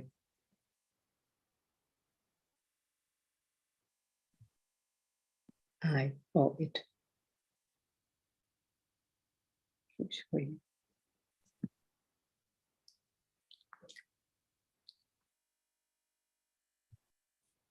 These are different kinds of thoughts.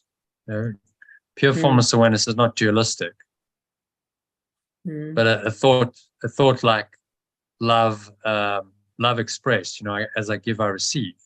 Let's say that's a thought that comes from pure formless awareness of perfect love, because it leads you to that awareness. It's connected to the thought system of perfect love. As I give, I receive.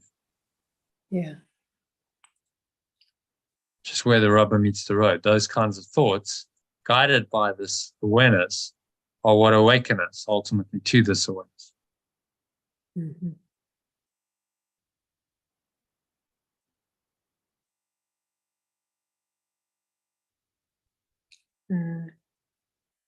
9, should I go for that one? Yeah, number 9.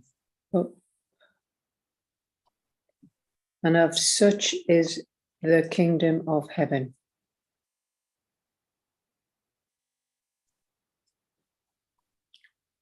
And same, well, that's pure formless awareness, is that? And of such is the pure formless awareness, kingdom of pure formless awareness. Well, the state, the kingdom rooms. Oh, state, yeah. No, state.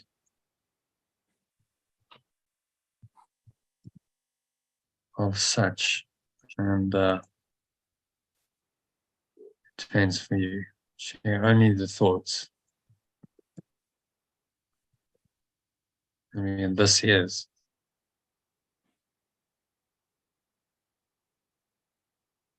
And this is the state of pure formless awareness.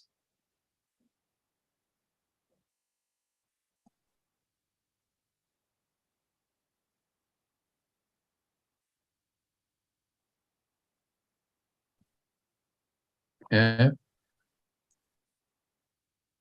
The rest remains with you. The rest remains with you until the Holy Spirit has reinterpreted them in the light of the the kingdom, making them too worthy of being shared. The rest, he's talking about the rest of your thoughts. Yeah. Only the thoughts. The rest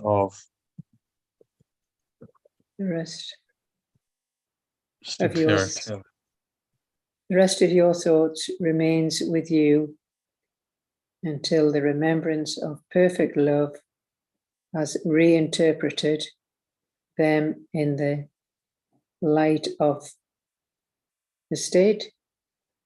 No. The light of the kingdom, yeah. So in the we interpreted them.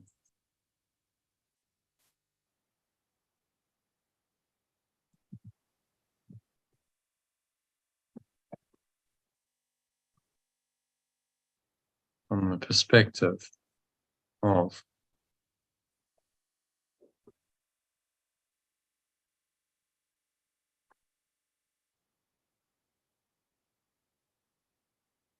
that's what's happening. Mhm. We reinterpret from this perspective of pure formless awareness, making them too worthy of being shared. Yeah.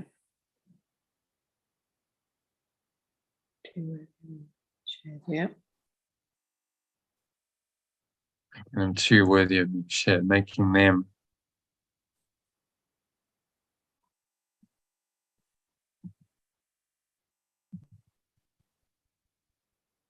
worthy of being shared as well.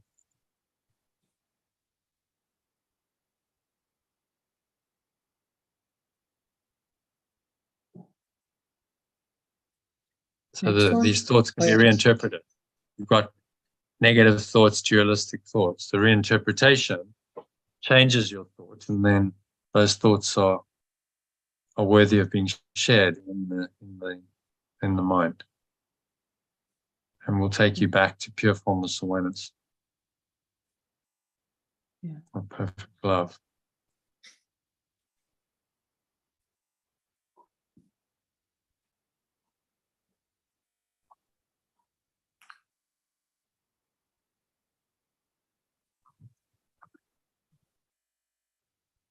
Okay, when they have been sufficiently purified. When they have been sufficiently purified, he lets you give them away.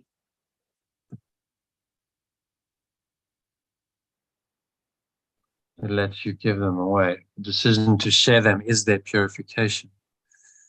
And they've been sufficiently purified. So in the decision to share, so let's say you've got private thoughts going on. Yeah.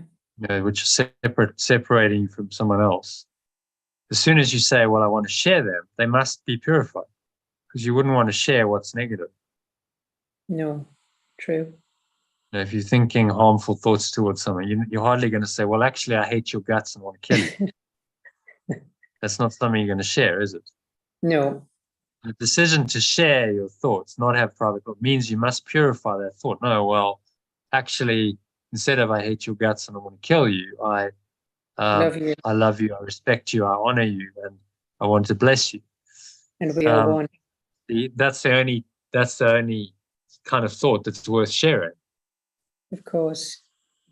So then the decision to share them is their purification, because you must purify them to share them. Otherwise you would keep them as private thoughts. Yeah.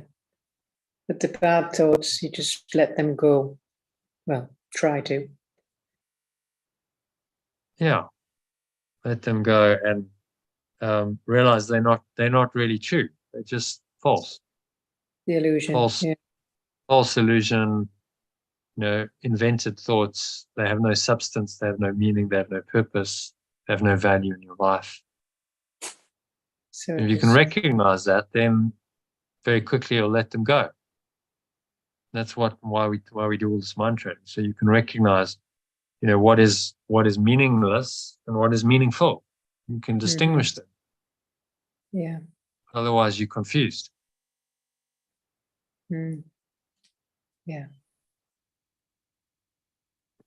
Okay, so let's personalize this.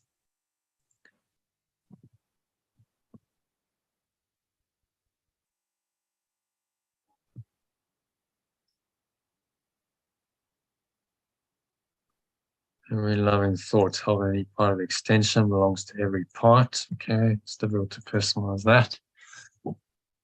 I suppose you could say my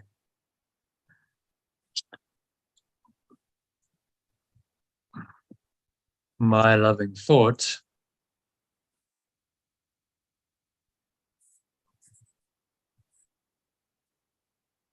my loving thoughts that are part of the extension belong to every part of it.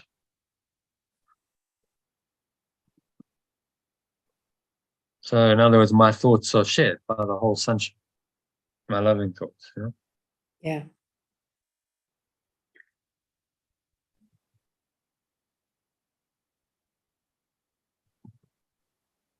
They are shared because they are loving.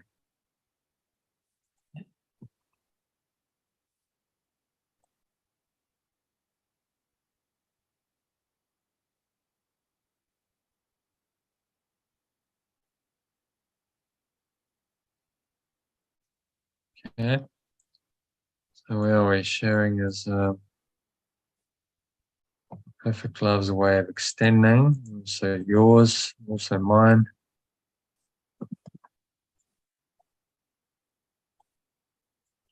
My belief in separation can keep me in exile from the state of pure formless awareness, but in the state itself, it has no power.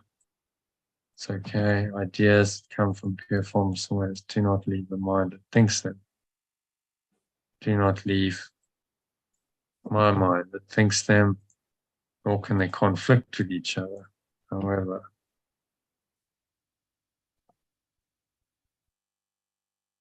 ideas of the belief in my ideas based on belief in separation can conflict because they occur at different levels. Also include opposite thoughts at the same level.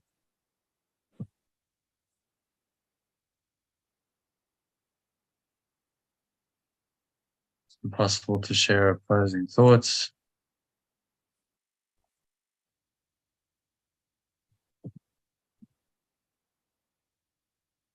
Share only the thoughts that come from pure formless awareness, perfect love that maintains for me.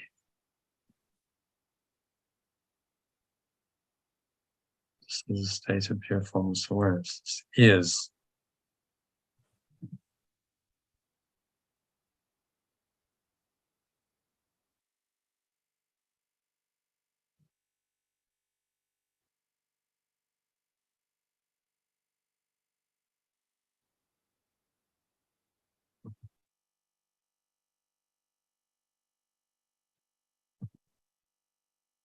the rest of my thoughts remain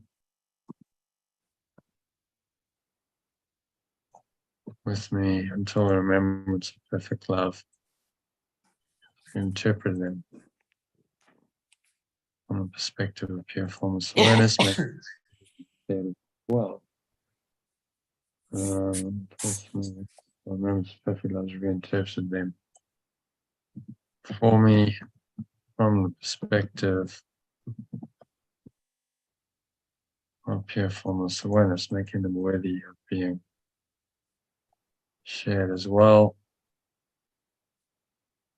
Making them worthy of sharing, maybe.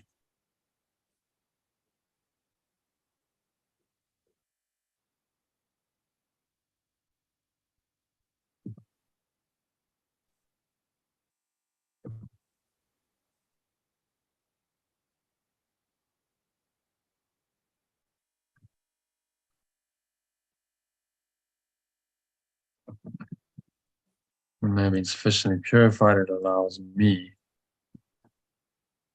to give them away. To share them is my decision. To share them is their purification.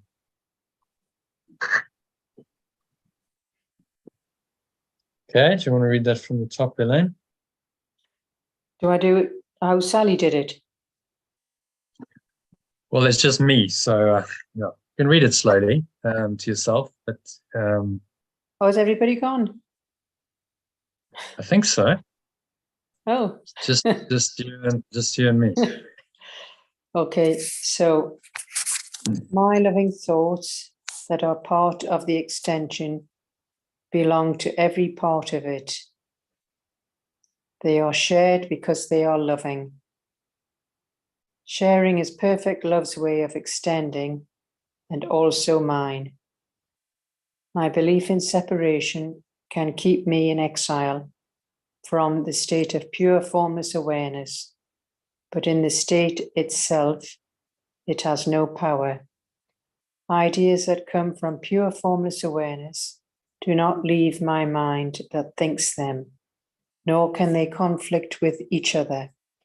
However, my ideas based on the belief in separation can conflict because they occur at different levels and also include opposite thoughts at the same level. It's impossible to share opposing thoughts. I can share only thoughts that come from pure formless awareness of perfect love, and that maintains for me. And this is the state of pure formless awareness. The rest of my thoughts remain with me until the remembrance of perfect love has reinterpreted them for me from the perspective of pure formless awareness, making them worthy of sharing as well. When they have been sufficiently purified, it allows me to give them away. My decision to share them is their purification. I just deleted one of the sentences there off.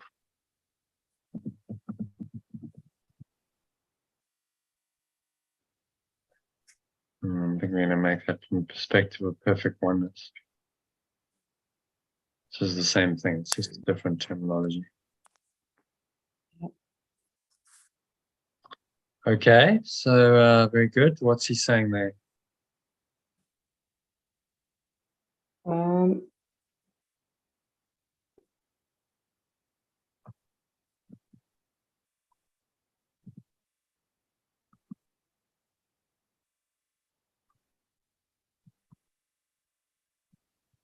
Just your own understanding, sort of 30 30 seconds or a minute. This one here, yeah? Well, it's all about loving thoughts and positive thoughts that can be shared. And once they've been purified, then, oops, my battery's starting to go. Just a second, I better put my battery in. I'll just put the, well, it's the sharing of perfect love's extension, and the belief in separation can keep us in exile from our state of pure formless awareness. And it's impossible to share opposing thoughts. You can only share thoughts that are of pure formless awareness. You know, so, yeah. The decision to share them is their purification. Yeah. Interesting. So as soon as you say, I want to share them, you must purify, because you're not going to want to share hateful thoughts. Yeah. Okay. Quite cleverly pointed out. Yeah. So all about sharing, and that sharing of ideas, the correct ideas, takes us back into the state of pure formless awareness. Yeah. That's what this correction process is all about. Sharing true ideas that derive from perfect oneness, pure formless awareness, that ultimately take us back into that state, which would be logical because that's where they came from. Yeah. So we must follow the guidance and just listen to those thoughts only. Okay, so happy with number 3. Yes. Number 4 is a bit shorter, so I think we've done those 3 paragraphs were all big. Yeah. The next one's a bit shorter. Right. So Continue.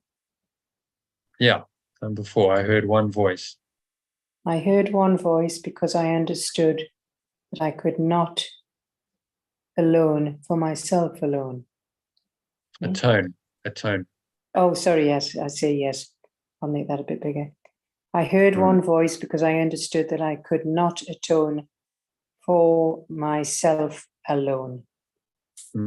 It's interesting. It's just one letter difference. So you think you're alone, but actually you can atone. Just a change, slight change of letter, and you reinterpret it. Yeah. Clever. I could not atone for myself alone. Yeah. Yeah. Could not The atone. alternative, I heard one voice because I understood that I could not atone for myself alone. Yeah, same. Okay. I could not. So to atone is to correct. So I could not correct for myself alone.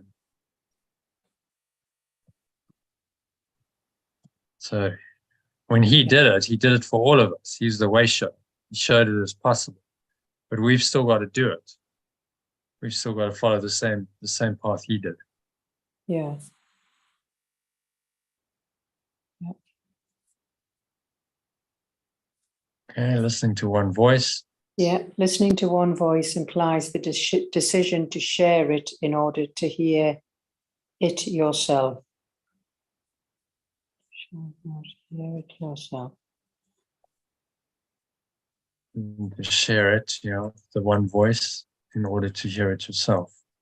Okay, so we share it. This is part of the higher purpose. We extend it, we share it to hear it ourselves. The more we share it, the more that voice is heard in our own mind. Yeah. Yeah.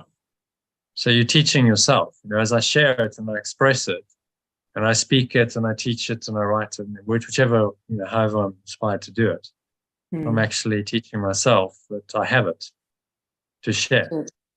Whatever you give, you're saying, I have to give. So you give it freely, you teach abundantly and freely, then you have more of it to give. Yeah. Which is how this works. Yeah, that makes sense.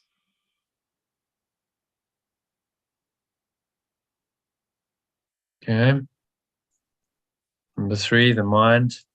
The mind that was in me is still irresistibly drawn to every mind created by God, because God's wholeness is the wholeness of his Son.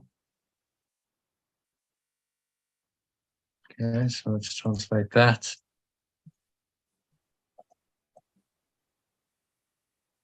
The mind that was in me is still irresistibly drawn to every mind created by pure formless awareness of perfect love, because pure formless awareness of love's wholeness is the wholeness of its Son.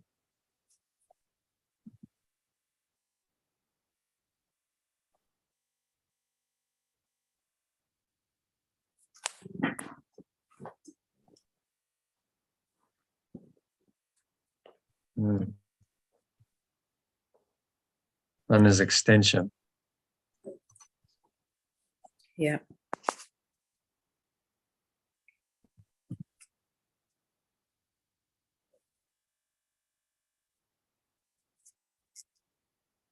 Do you want to read that in the alternative? Yeah, it's a long sentence.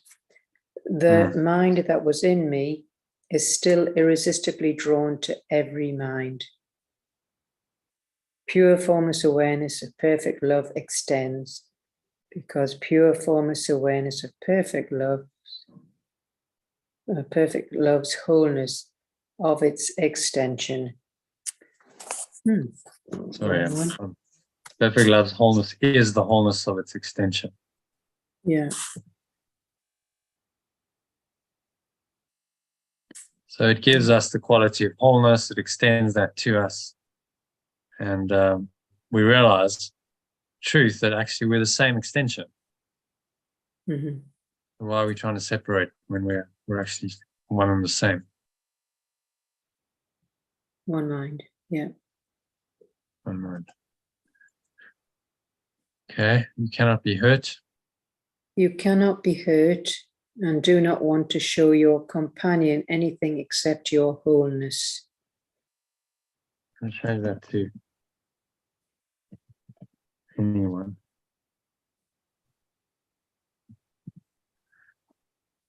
Makes it more all-encompassing to show anyone anything except your wholeness. Yeah.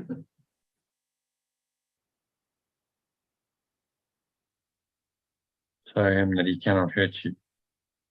You cannot be hurt and do not want to show anyone anything except your wholeness. You have to think with these sentences, don't you? You cannot be hurt and do not want to show anyone anything except your wholeness.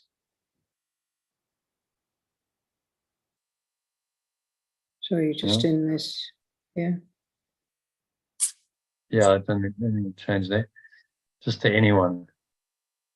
Anyone's changed from your brother. Yeah. Show him that he cannot hurt you. Mm-hmm.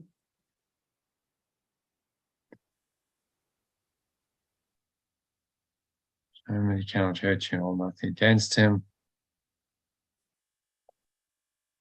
Oh, And you hold it show against him yourself. Yeah, show him that he cannot hurt you and hold nothing against him, or you hold against yourself. Show him that he cannot hurt you and hold nothing against him, or hold it against yourself. Right. Understand? Yes, show him that he cannot hurt you. Do nothing against him. You hold it or you hold it against yourself. Yeah. Just the way they put it across. So it's like, this is why all forgiveness is self-forgiveness. When you hold something against him, you have a grievance going that separates your mind from your source. Now you're holding it against maybe we should translate that as against yourself. Capital self. Yeah? Oh, yeah. We know when we're attacking, we hurt ourselves. Yeah.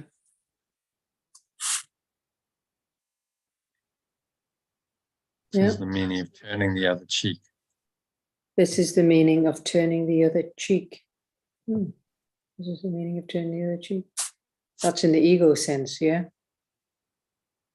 No, it's a quote from the Bible. You turn the other cheek. Oh, yes, I've heard the expression. But turn the other cheek. If someone hits you on one side, you turn the other cheek and you give them the other one. Yeah. It means that you're saying you cannot hurt me. Oh, yeah, I've heard the expression before. Yeah. Yeah. You're actually affirming your harmlessness, saying, I'm completely invulnerable and I cannot be harmed. By whatever you're doing. By whatever you're doing, yeah. And you can do that even in the extreme situation of the crucifixion, as Yeshua demonstrated, is possible. Yeah. To go into that mind state and just... It's nothing can hurt you yet, so it's... transcend the illusion of physical form. Yeah.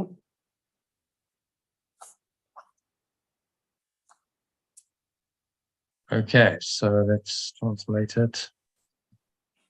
So personalize it.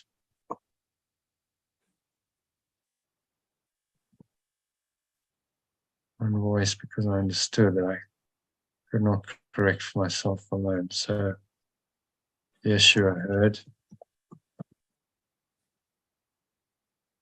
Maybe we can just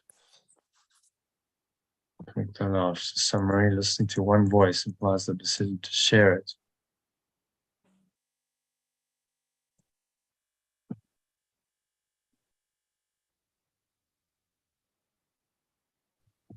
So when I listen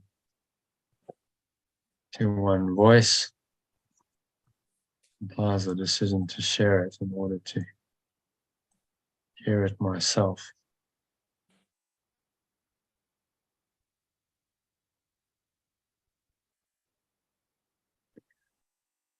Items in me is still irresistibly drawn.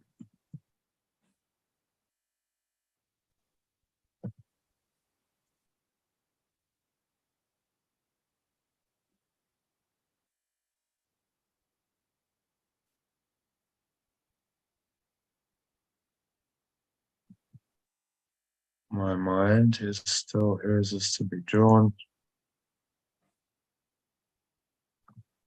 And all that he's talking mind was in Yesha.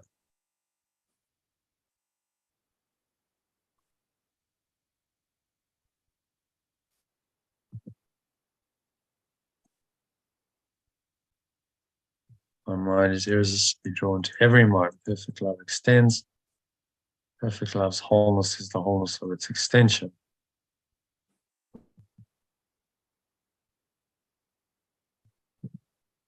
Cannot be hurt and do not want to show anyone anything except my wholeness.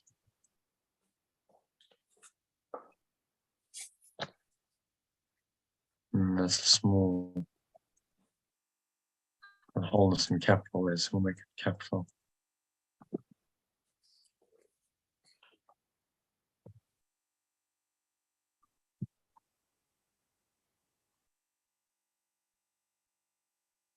Choose to show him that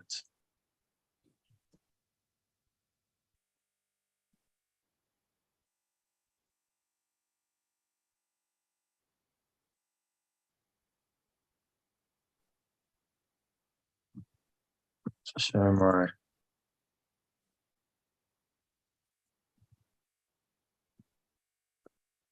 everyone.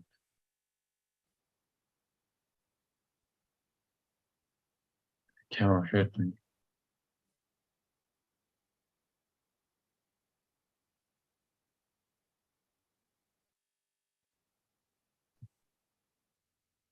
Cannot be hurt. You want to show anyone anything. So my wholeness, I choose to show everyone. They cannot hurt me and hold nothing against them.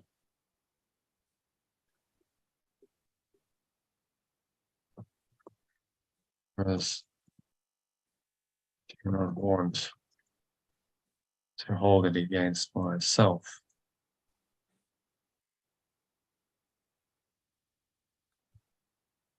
This is the true meaning of turning the other cheek.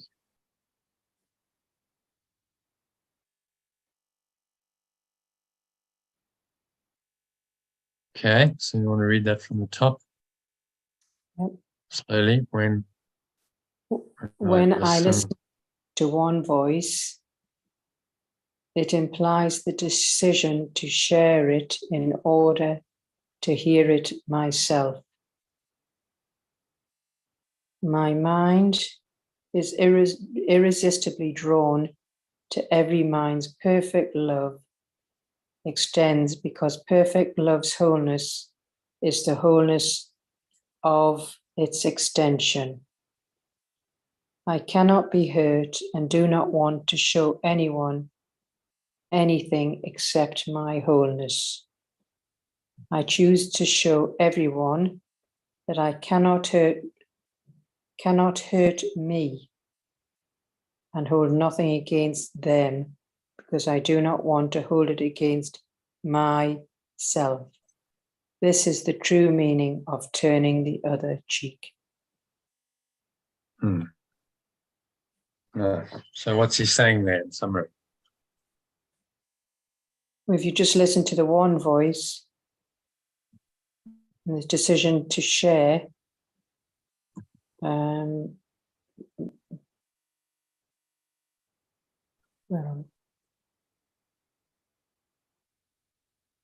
just to show everyone that you cannot be hurt and do not want to hold it against yourself. This is the true meaning of turning the other cheek.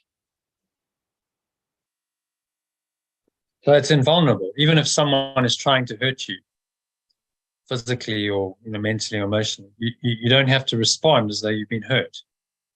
We have a great tendency to do that as humans. We do. But he's saying there's another way. What he demonstrates in the crucifixion was that way. You can turn the other cheek, even when you're being violently attacked and killed. In his case, you can still say, I'm not affected, because it's a decision in your mind. Yeah. And they cannot take that power away from you, no matter what they do to you. Right. So this is the true meaning of turning the other cheek. Well, you can't really hurt me because I'm not human. I'm not a body. Yeah. So you can kill my body, but I'm not a body. So why am I bothered? Yeah. Whatever you do to the body is really not important. Mm-hmm.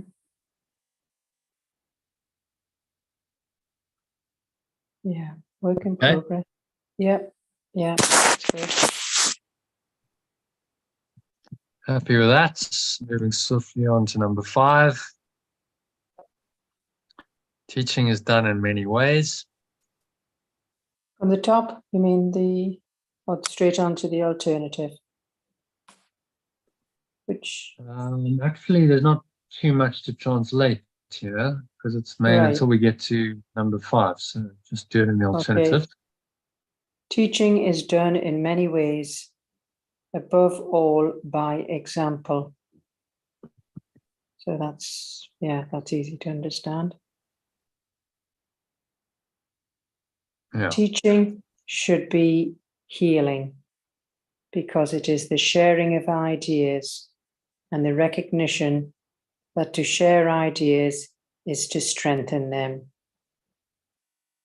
As you were saying before, that's easy to understand. Shall we go on to the next one? Mm-hmm. I cannot forget my need to teach when I have learned, which arose in me because I learned it.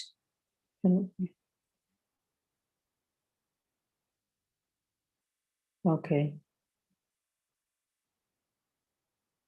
So as we learn, we have a need to teach what we learn. Yeah. Good student becomes all teachers, gurus are students first. They must learn the ideas first themselves. Yeah.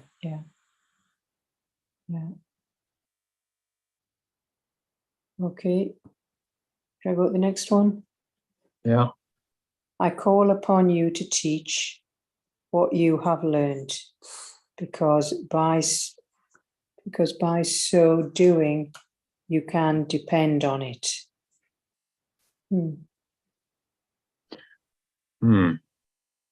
So you see why it's important. Your purpose is important. Yeah.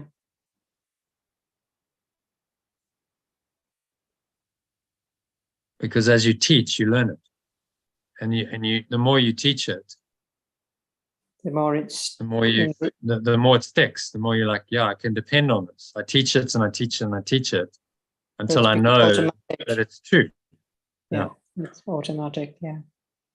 Until it's like it's a default thought system. Yeah, got it.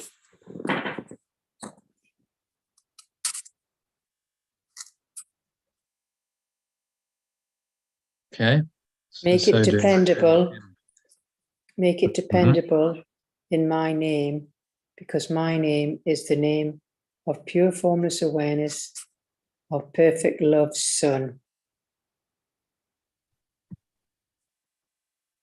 Make it dependable in my name.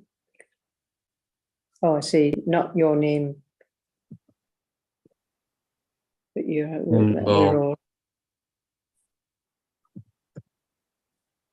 Name is identity. Right? Make it dependable on my identity. Yeah, that sounds better. My identity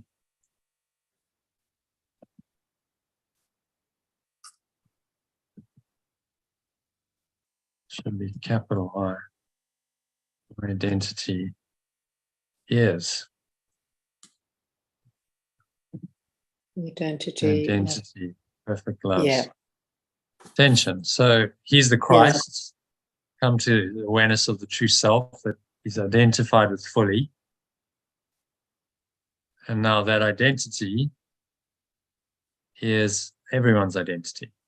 All right. He is the archetypal human who has awakened to his true identity. And he shows us the way to do that for ourselves. Yeah.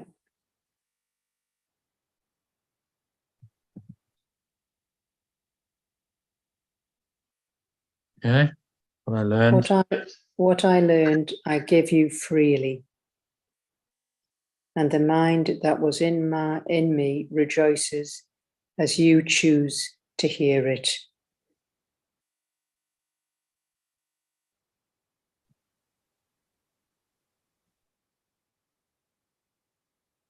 Okay.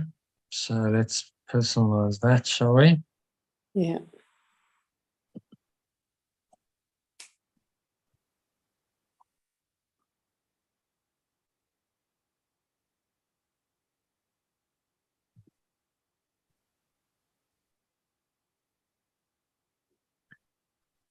Okay, so teaching is done in many ways, but above all by example. Teaching should be healing because it's a sharing of ideas. So, say personalized. My teaching should be my healing. The sharing of ideas, my ideas, and the recognition that to share ideas, share these ideas is to strengthen it.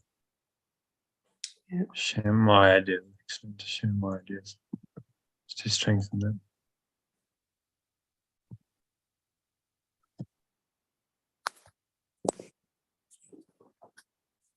Don't forget my need to teach what I've learned.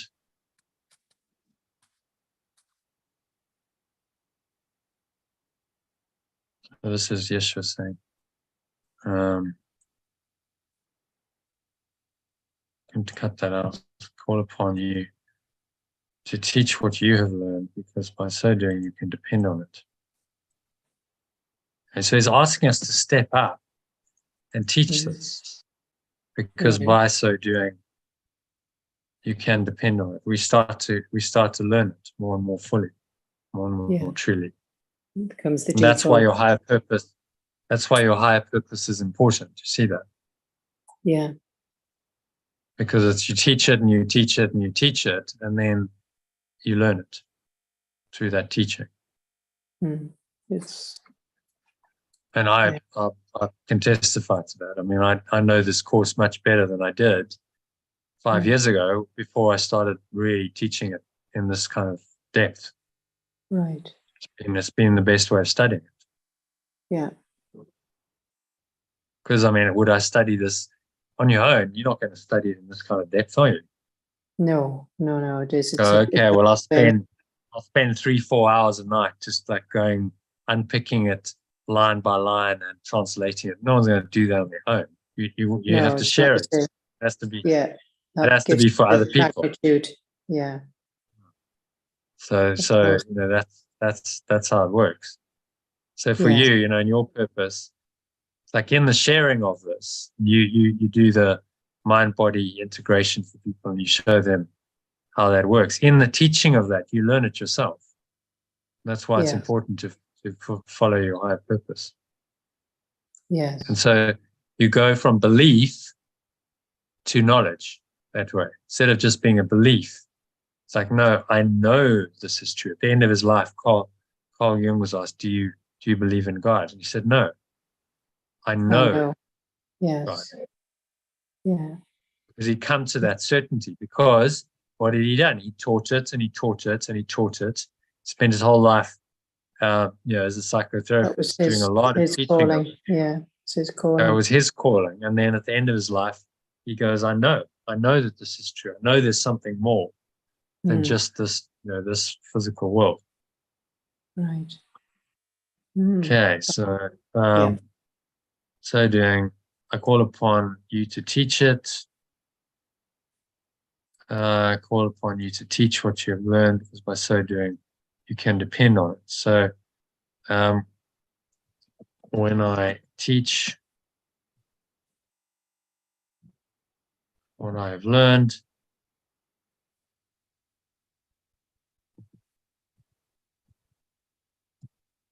I will learn that I can depend on it.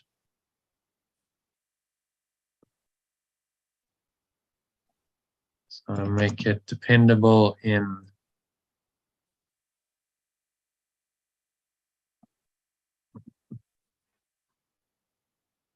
my true self's identity, because my identity is identity of perfect love's extension.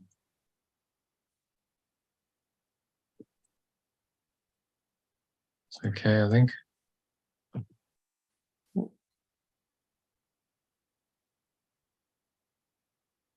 So what I learned, Yeshua's talking on the first person. So I accept freely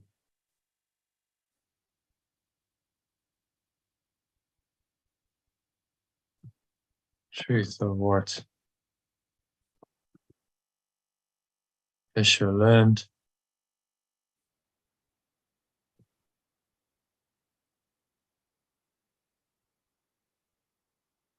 Mind that was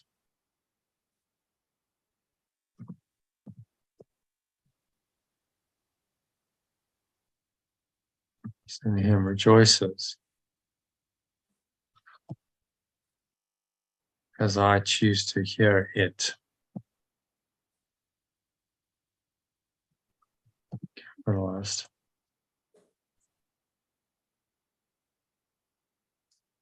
The truth of what Yeshua learned freely.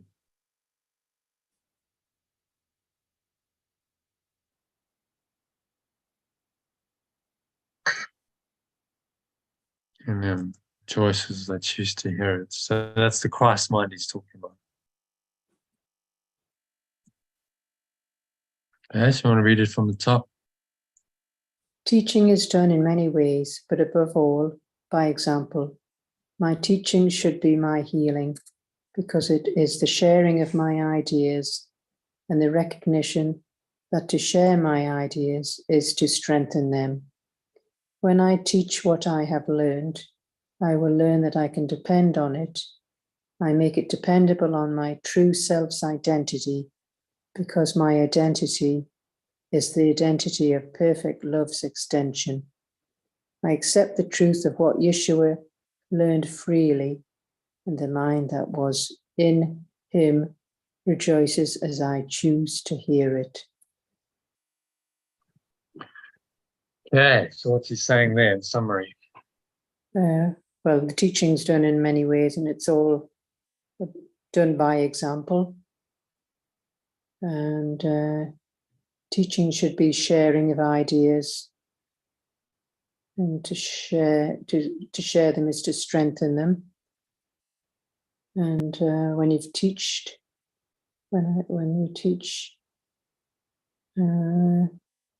I will learn that I can depend on it. So when you're teaching it, you will eventually depend on it. And yeah, and accept the truth that Yeshua learned freely, and that the mind was to rejoice as I choose to hear it.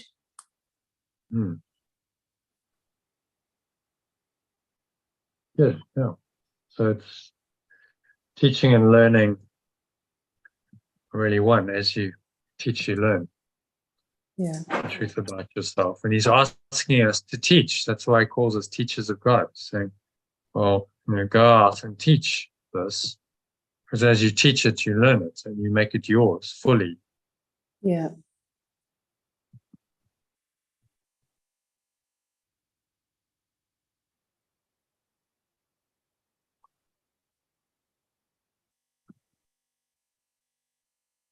Okay. Happy to move on to number 6. Yeah. Okay. The Holy Spirit atones. The Holy Spirit atones in, are we doing Oh, we're doing the original, yeah. Yep. All right. The Holy Spirit atones in all of us by undoing, and then thus lifts the burden you have placed in your mind.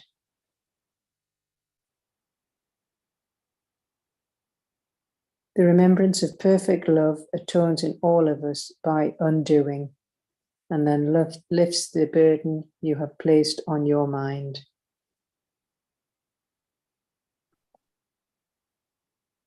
And in all of us by undoing, and so lifts.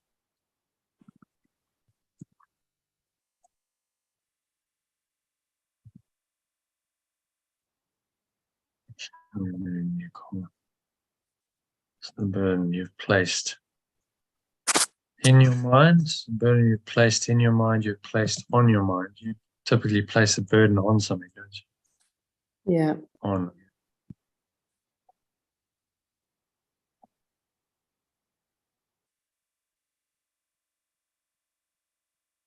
Them.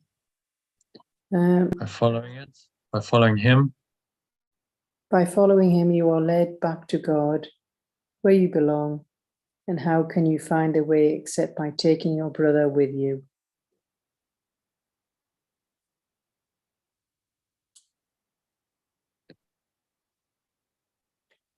By following it, you are led back to pure formless awareness of perfect love, where you belong. And how can you find a way except by taking your companion with you? Say everyone. Taking everyone with you, yeah. Rather than a special friend. Yeah. I mean, companion is symbolic of everyone. Right? He's using it as the brother who's symbolic of every person. Yeah. Rather just say everyone, because it's clearer. Yes.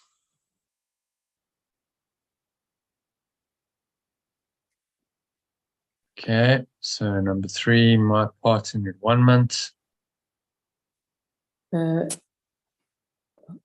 Sorry, where am I? Number 3. 2.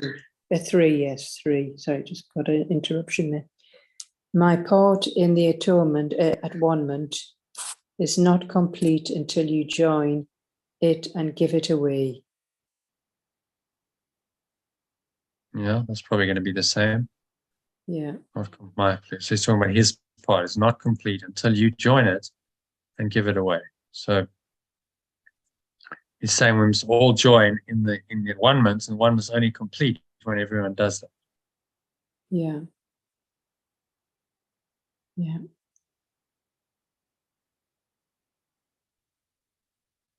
Yeah. Okay, as you teach, so shall you learn. Yeah, as you teach, so shall you learn. As you were saying before, yes.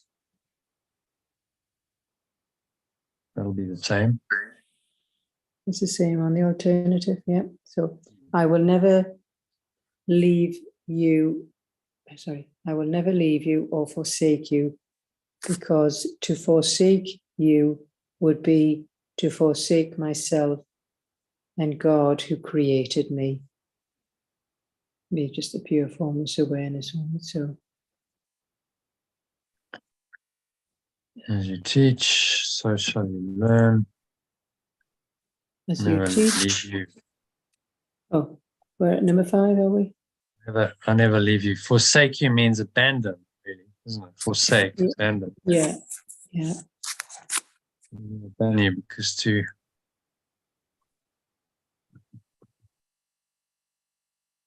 abandon you would be to abandon myself and pure formless awareness of perfect love.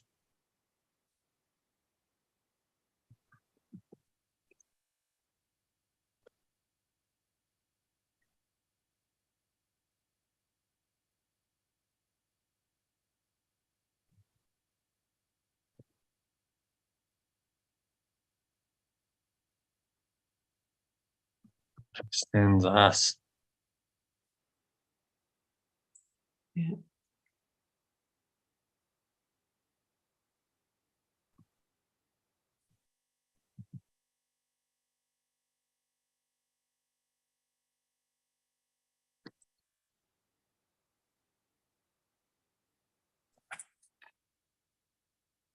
You forsake yourself. You Shall I just abandon. go ahead with the alternative? Yeah, sorry. Read the Oh, you forsake want to? yourself and God if you forsake any of your brothers. You forsake yourself and God if you forsake any of your brothers. You must learn to see them. Oh, sorry, 6. You abandon yourself and pure formless awareness of perfect love if you forsake any of your companions.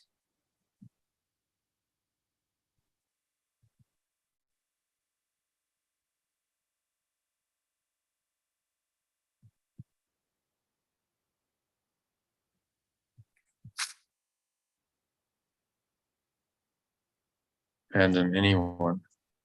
Abandon any of your companions. Yeah, I think that's Abandon okay. anyone. Okay, I think that's better. either or. Both mean the same, but yeah, that's easier. Yeah. More simplistic. Yeah. And you must learn to see them as they are. You must learn to see them as they are and understand they belong to God as you do.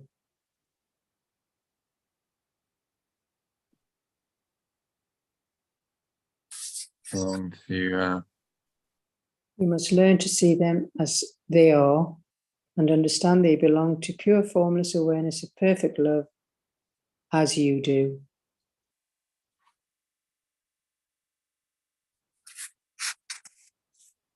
how could you treat your brother?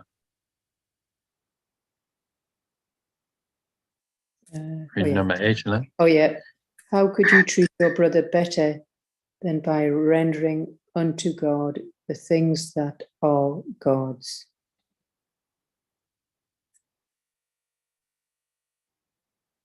And how could you treat your companion better than by rendering unto pure formless awareness of perfect love the things that are pure formless awareness of perfect love?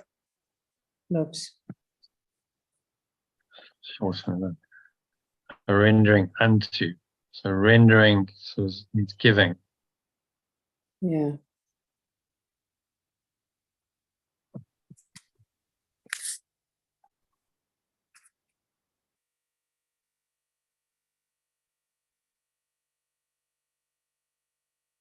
Giving to perfect love the things that are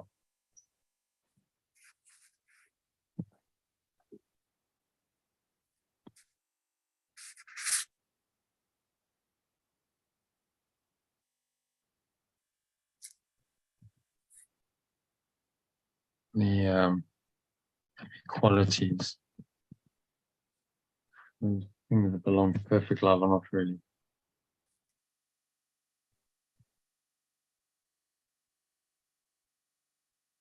Anyone better than by giving to perfect love the qualities that are perfect loves.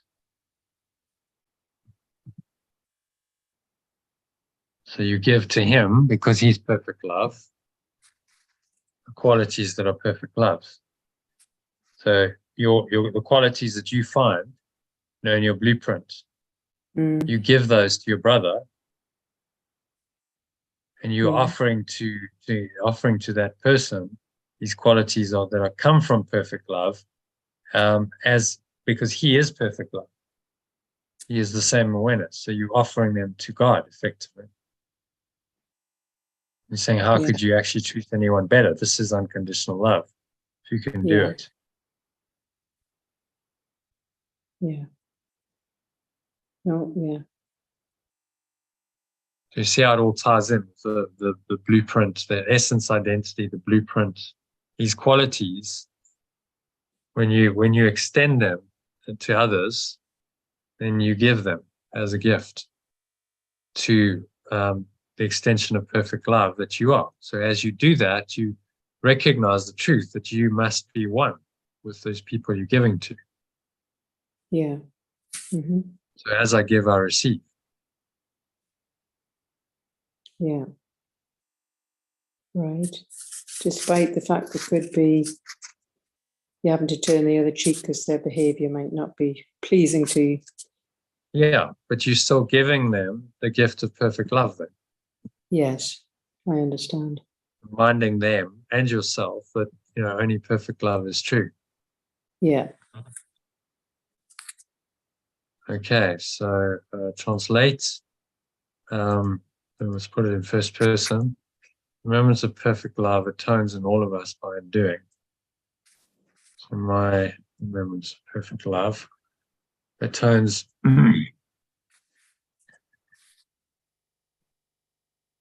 atones in me by undoing, and so lifts the burden I have placed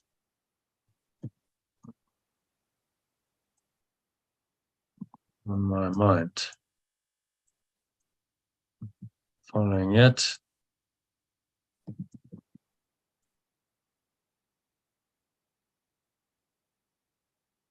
I'm led back to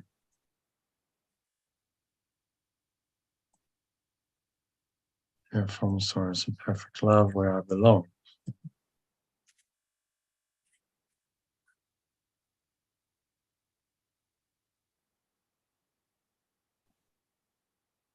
How can I find it? Find the way? So by taking everyone with me. It's a nice thought. We go together to salvation, to awakening. So my part in environment is not complete. So I join it and give it away. Do you want to help me translate? So you do the first person translation. Yeah. So as I teach, so shall I learn. I will never leave. So this is Yeshua. That's okay. Oh yeah. Yeshua will never leave me or abandon me,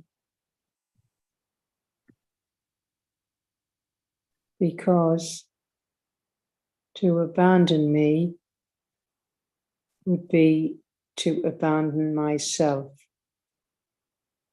Himself. Yeah, himself. And pure formless awareness of perfect love, which extends us. Yeah.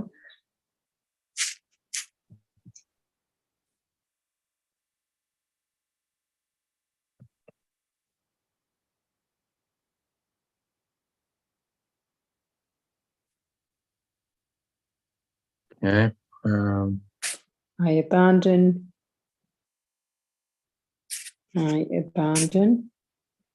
myself and pure formless awareness of perfect love if I abandon anyone. I must learn to see them as they are, to perceive them as they are. Yeah, but just say in truth.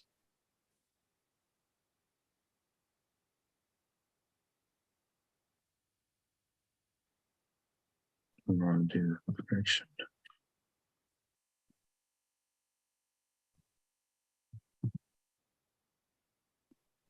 See them as they are in truth. And understand they belong to pure formless awareness of perfect love as I do.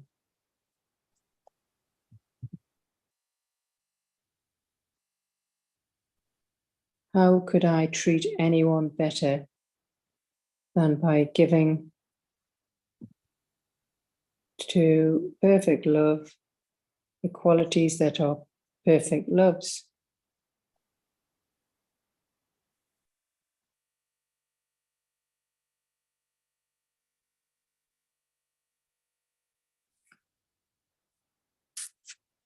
Okay. So we'll read that from the top slowly. My remembrance of perfect love atones in me by undoing and so lifts the burden I have placed on my mind. By following it, I am led back to pure formless awareness of perfect love, where I belong. And how can I find the way except by taking everyone with me? My part in atonement is not complete until I join it and give it away. As I teach, so shall I learn. Yeshua will never leave me or abandon me, because to abandon me would be to abandon himself and perfect love that extends us. I abandon myself and pure formless awareness of perfect love. If I abandon anyone, I must learn to perceive them as they are in truth and understand they belong to pure formless awareness, perfect love, as I do. How could I treat anyone better than by giving to perfect love the qualities that are perfect loves?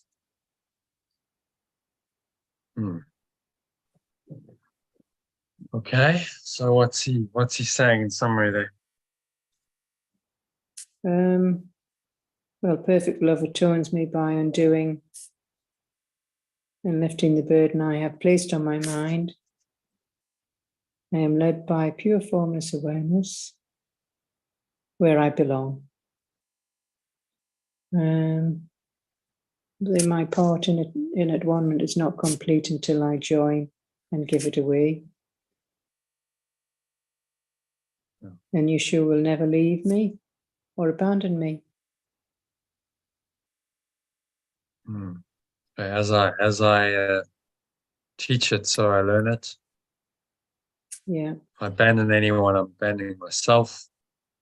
And so we're learning to extrapolate this thought system to everyone and everything. There are no exceptions. Abandon anyone. What does that mean? That means you exclude yourself from them. You say they're separate from me. Yeah. So I'm not, they're not the same as me. Then I've abandoned them to the illusion. And I say, well, I'm enlightened. I'll get there, but you won't. It's abandoning. Yeah. But actually, we go together. We don't go at all, because we recognize everyone is on the same journey, whether they recognize it or not. Could be fast asleep, but they're on this journey of awakening. Yeah.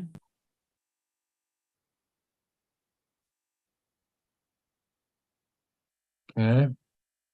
So where are we? Happy with that one? Yeah. Moving swiftly on to number 7. So 2 to go. Let's see. My throat's getting dry. Okay. Shall I read? I'll read number 6. Shall I? Number 7. I'm just going to have a drink of water. Okay. Right. Yeah. You read number 7. I'm just going to have a drink.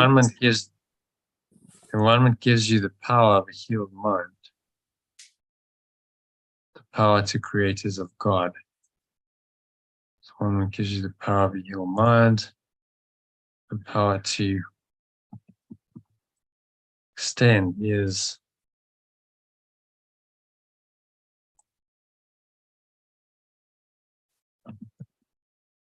comes from perfect love.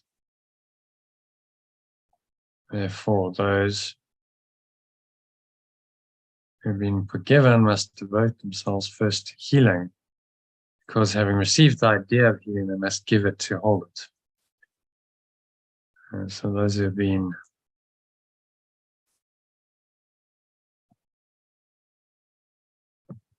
have let go,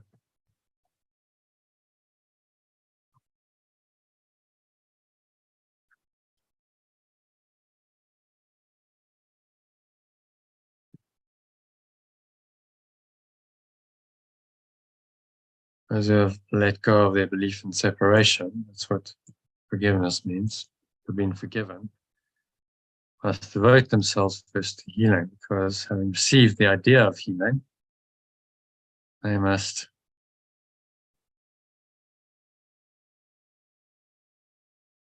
give it to hold it.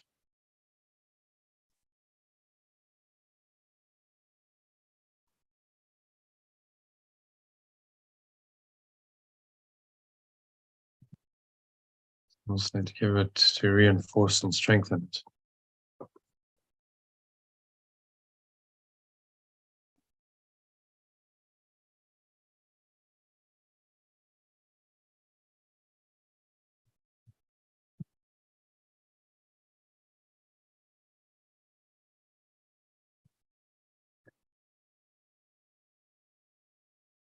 The whole power of creation cannot be expressed as long as any of God's ideas is withheld from the kingdom. The whole power of creation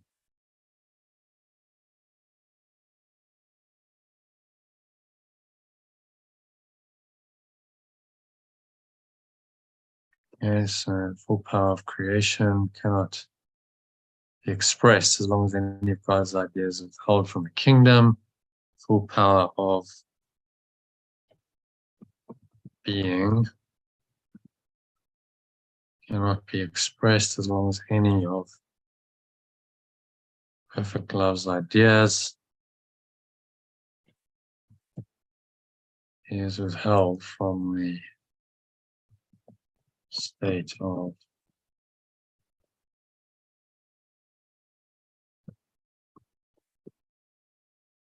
formless awareness.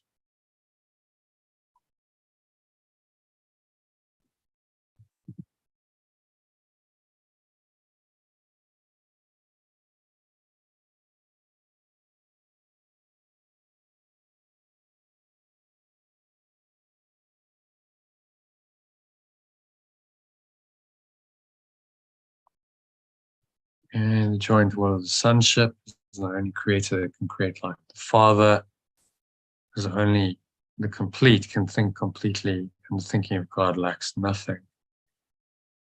So, joint will of the extension is the only source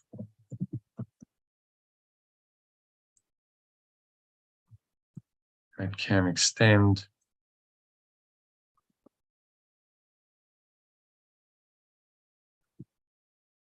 Like the Father, like the source. Only the complete can think completely.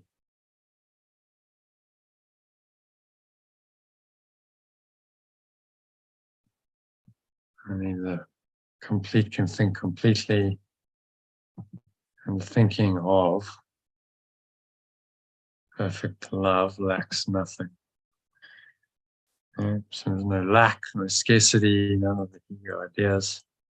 Everything you think that is not through the Holy Spirit is lacking. So everything you think that is not through the remembrance of perfect love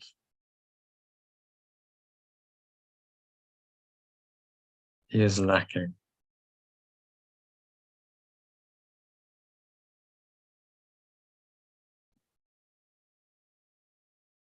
Instead of through with. Slightly better there. Okay. So I'm going to personalize this. You still with me, Elaine? Yes, yes.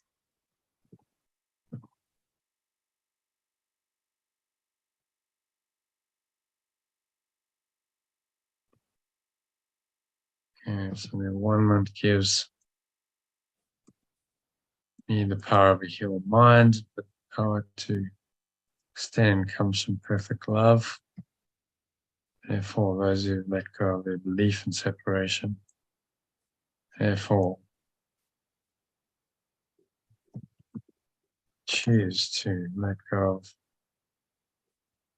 my belief in separation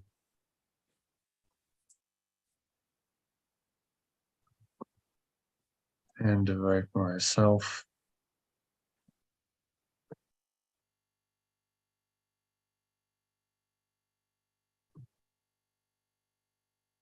First, healing, because having received the idea of healing, I must give it to reinforce and strengthen it. Full power of my being cannot be expressed as long as any of perfect love's ideas is withheld. So as long as I withhold any of perfect love's ideas,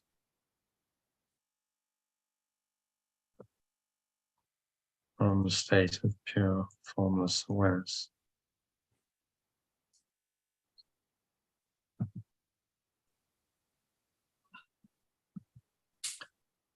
Joint world of extension is the only source.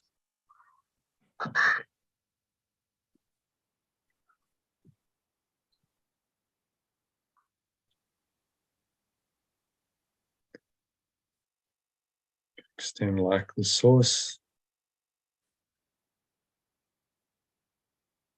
Because only the complete can think completely. And the thinking of perfect love lacks nothing.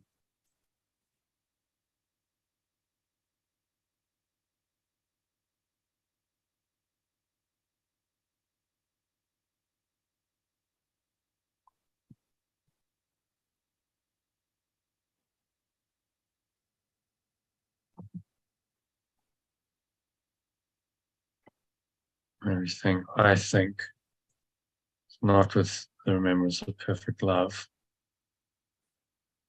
with or through, it's lacking. Okay, so I'll read it slowly. Yeah. For you, so just you can repeat it after me, and or you Should I can say just it out loud. Shall I mute it? Mute yourself and then repeat. I'll mute it, shall I? The at-one-ment gives me the power of a healed mind, but the power to extend comes from perfect love.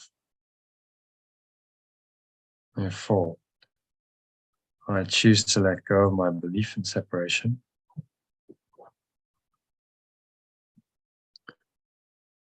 and devote myself first to healing.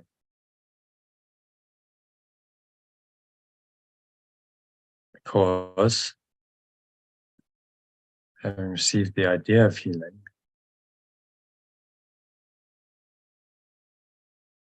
I must give it to reinforce and strengthen it.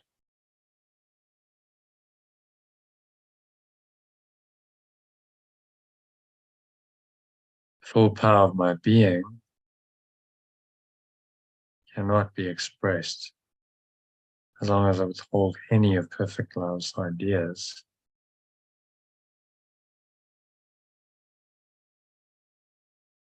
From the state of pure formless awareness. Joined will of extension is the only source that can extend like the source. Because only the complete can think completely. And the thinking of perfect love lacks nothing. Everything I think that is not worth the remembrance of perfect love is lacking.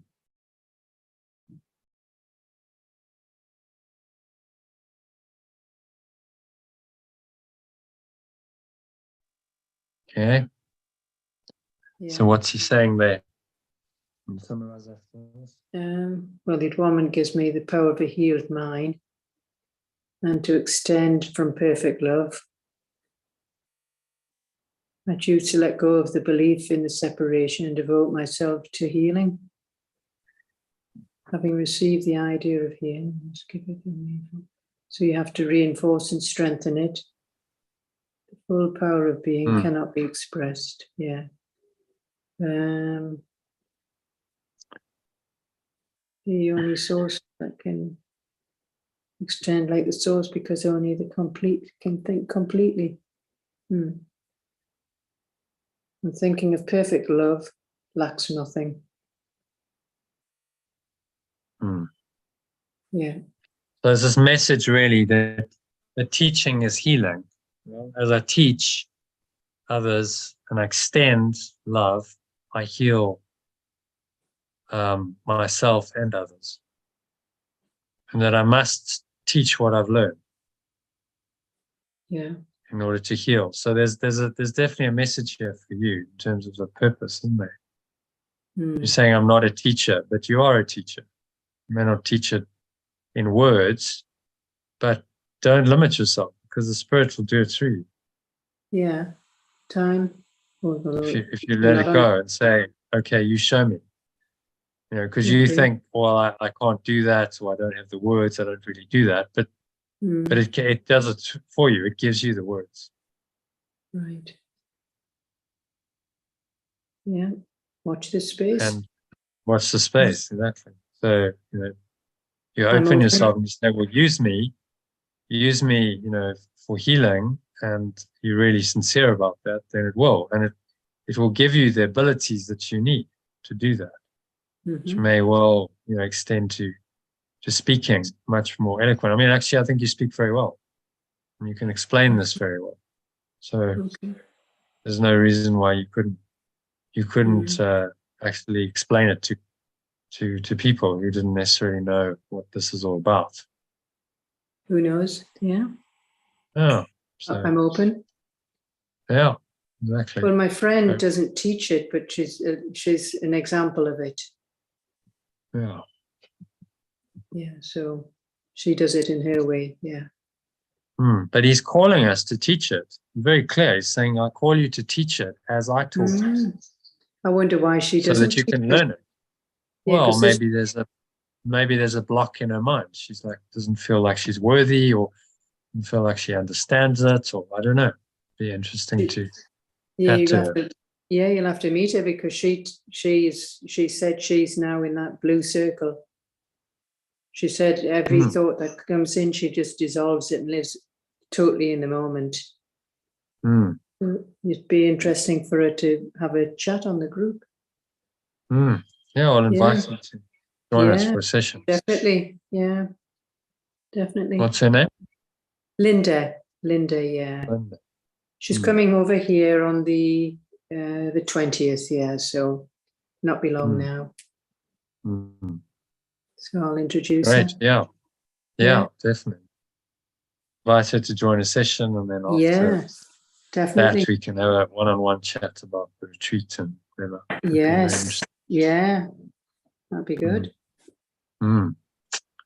Okay, so one more. Okay. One more to do. Well done, Elaine. So hanging in there. It's I call this the graveyard shift. It's like everyone else has gone home. But okay, so let's get this done, because otherwise it's not completed. Yes, all of right. course. So okay, do this let's one. go.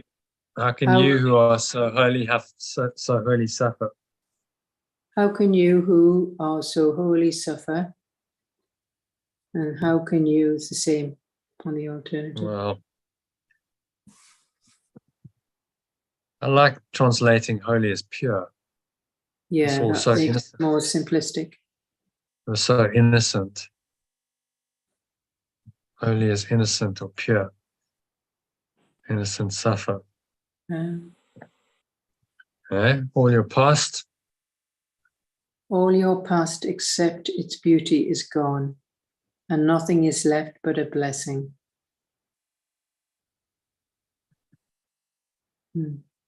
Sounds like. All your past except its beauty is gone, and nothing is left but a blessing. Same. But accept. Nothing is left except a blessing.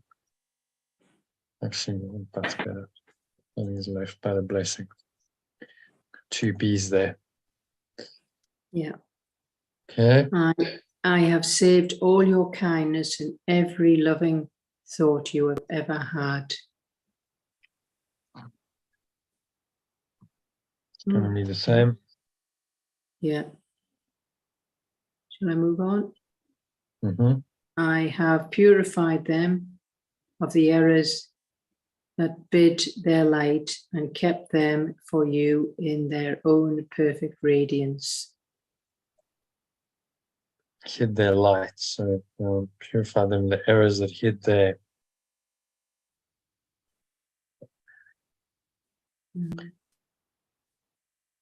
hid their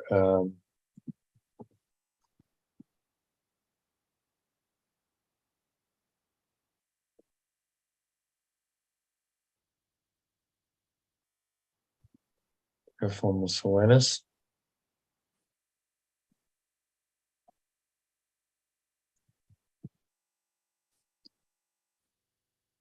Kept them for you in their own perfect radiance.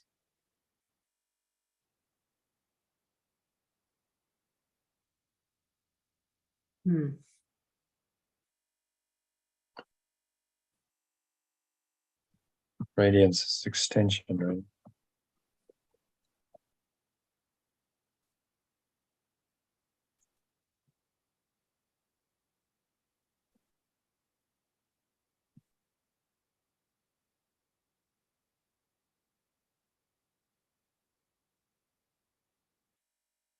Or awareness, maybe.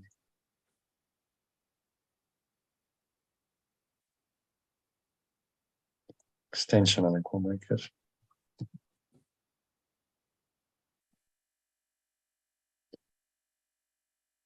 And beyond destruction.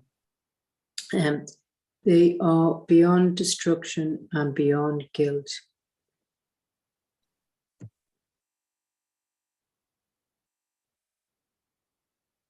Shall I continue? They come from, they come from the Holy Spirit within you.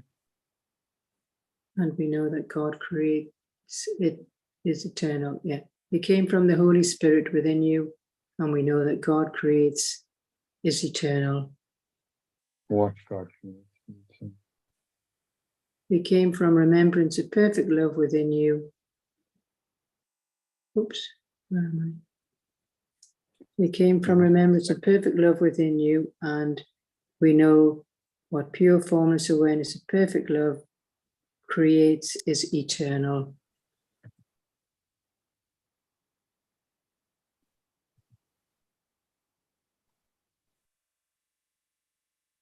Love extends.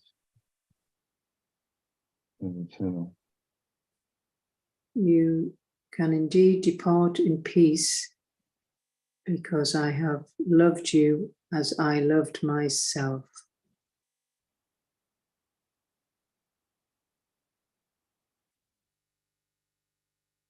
You can indeed depart. Is that when you pass your body over? Yeah, I think so. Can indeed depart in peace. You can indeed depart from this world in peace. I think that's what he's implying, isn't it? Yeah.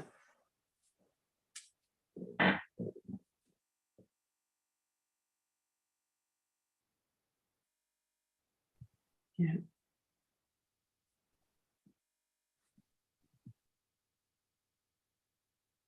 And choose I love myself.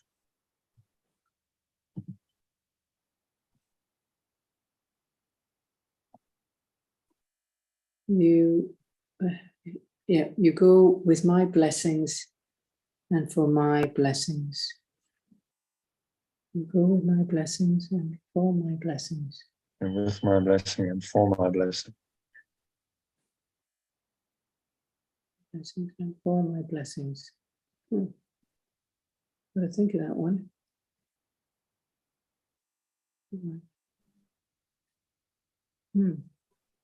What? You're not sure what he means? No, it seems a bit. You go with my blessing and for my blessing. With He's mine and blessing for. us for my blessing. What does he mean by for my blessing?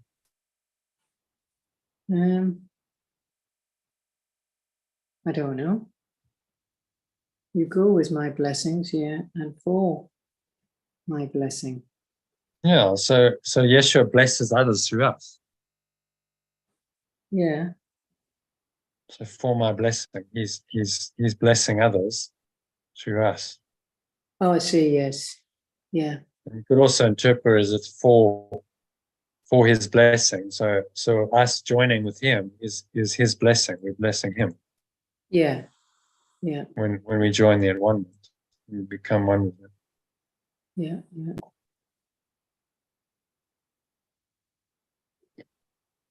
Okay, so hold it and share it. Hold it and share it, that it may always be ours. And that it may always be ours. They're talking about blessings there, are they? Yeah. Yeah. There's the peace of. I place the peace of pure formless awareness of perfect love in your heart and in your hands to hold and share.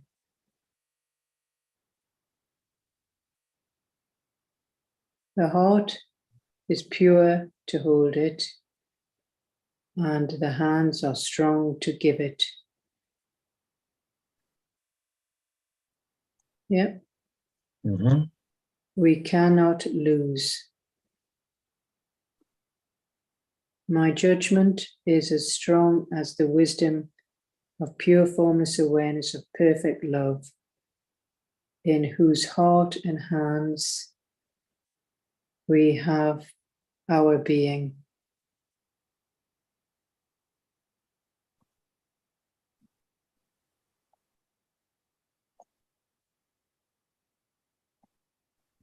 Being should be capitalized.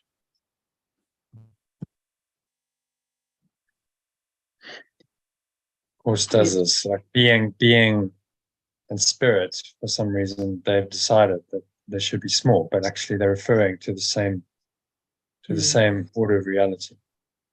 Right. So they should be capitalized. Yeah. Its quiet children are its blessed sons. Its quiet children are its blessed sons. Quiet. Extensions. Quiet Yes. extensions are its blessed extensions. So let's just say its Yeah. quiet children are its blessed extensions, and that makes sense. Otherwise, we've got extensions and extension. Yeah. Too many. Okay, its quiet children are its blessed extensions, which is us all, yeah. The thoughts of pure formless awareness of perfect love are with you. Perfect love are with you.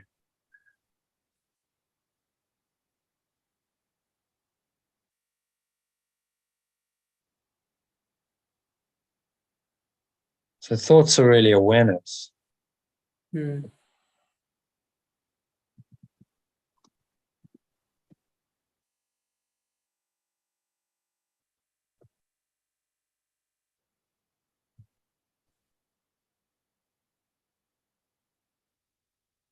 Some pure awareness. No, I'm going to keep it. Let's keep it as thoughts. Thoughts of perfect love are with you. It's nice. Yeah. We'll change that. Okay. So let's personalize this.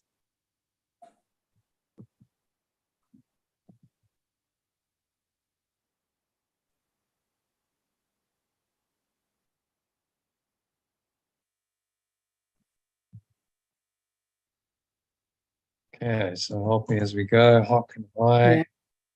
How can I so innocent suffer? Sorry.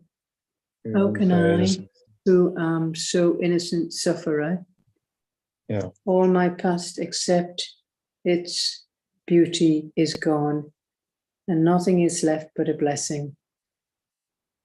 I have saved all my kindness, and every loving thought I have ever had. I ever had. have been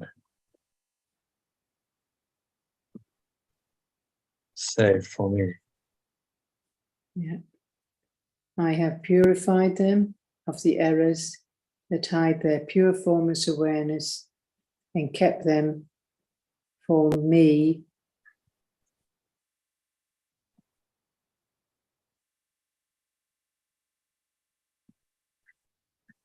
Yeah, so this is Yeshua. Oh, yeah.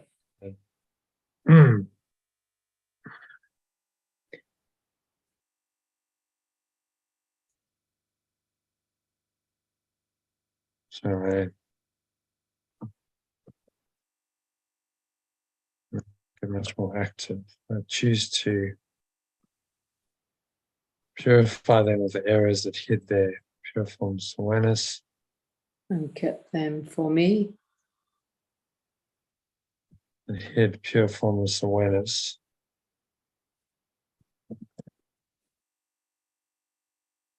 From me. And kept them for me.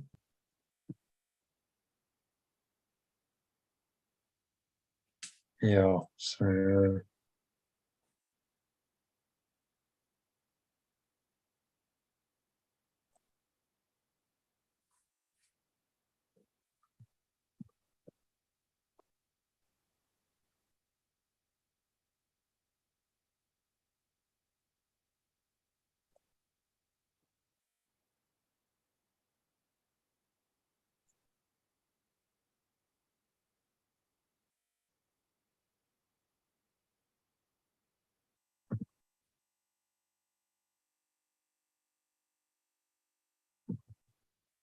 has kept them for me In their in their own own perfect extension.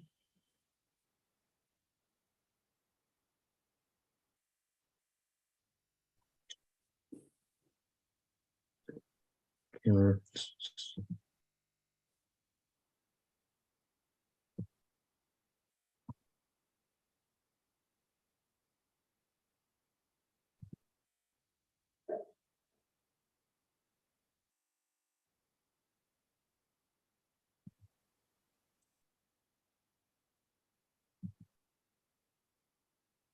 Yeah, beyond destruction and guilt.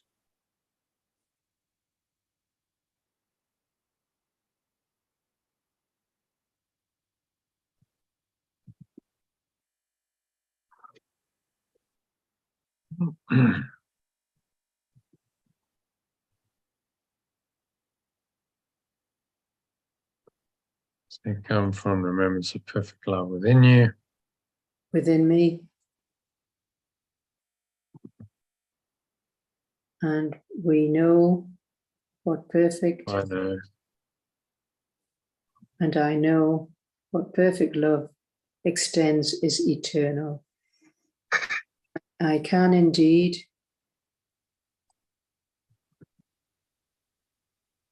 depart from this world in peace because I have loved you, that loved me, as I loved myself.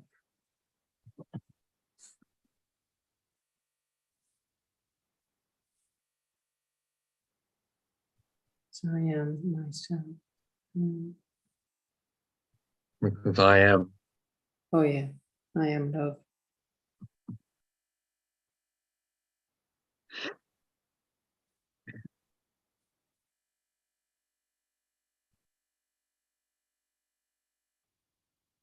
I am my loving self.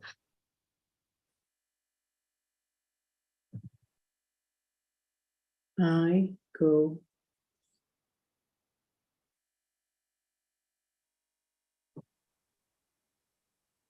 I go with my blessing, or Yeshua's blessing, and for my blessing. yeah, it's nice. Go with Yeshua's blessing and for my blessing. Yeah.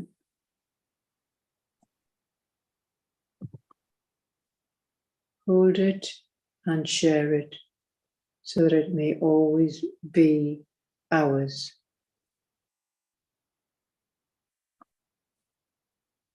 Okay, so I hold it and share it so that it may always be ours. I place the peace of perfect love in my heart and in my hands to hold and share. I embrace instead of place. I embrace the peace of perfect love in my heart, my hands to hold and share. My heart is pure to hold it. My hands are strong to give it. strong to give it. We cannot lose. I cannot I lose. cannot lose. My judgment is as strong as the wisdom of perfect love, in whose heart and hands I have, or we have, our being. We have our being. We have our being. Its quiet children, or its blessed. Its quiet children are its blessed extensions. So I am its quiet child.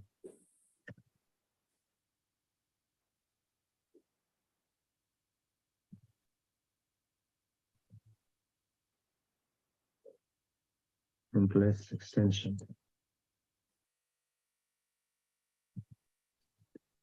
The thoughts of perfect love are with me.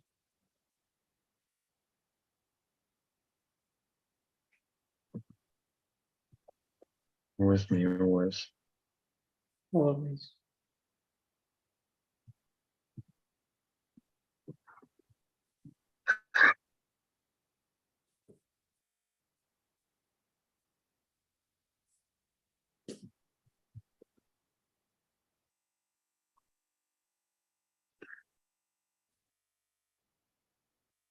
Okay, so let's read it from the top.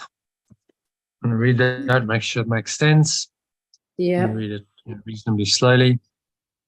Or should I read it for you? Would you like to kind of meditate on it? I'll read Okay, it. we'll do that, and then I'll be closing up. So, do you want to do a meditation on the whole thing? So on the personalized summary, there's 8 paragraphs. Can could read you. I would rather you did the meditation, and then I'm going to listen to it tomorrow, because I'll listen to it in the morning. Okay, just record it. Yeah, I like the recording, because then I get sort of time to really Get into reflect.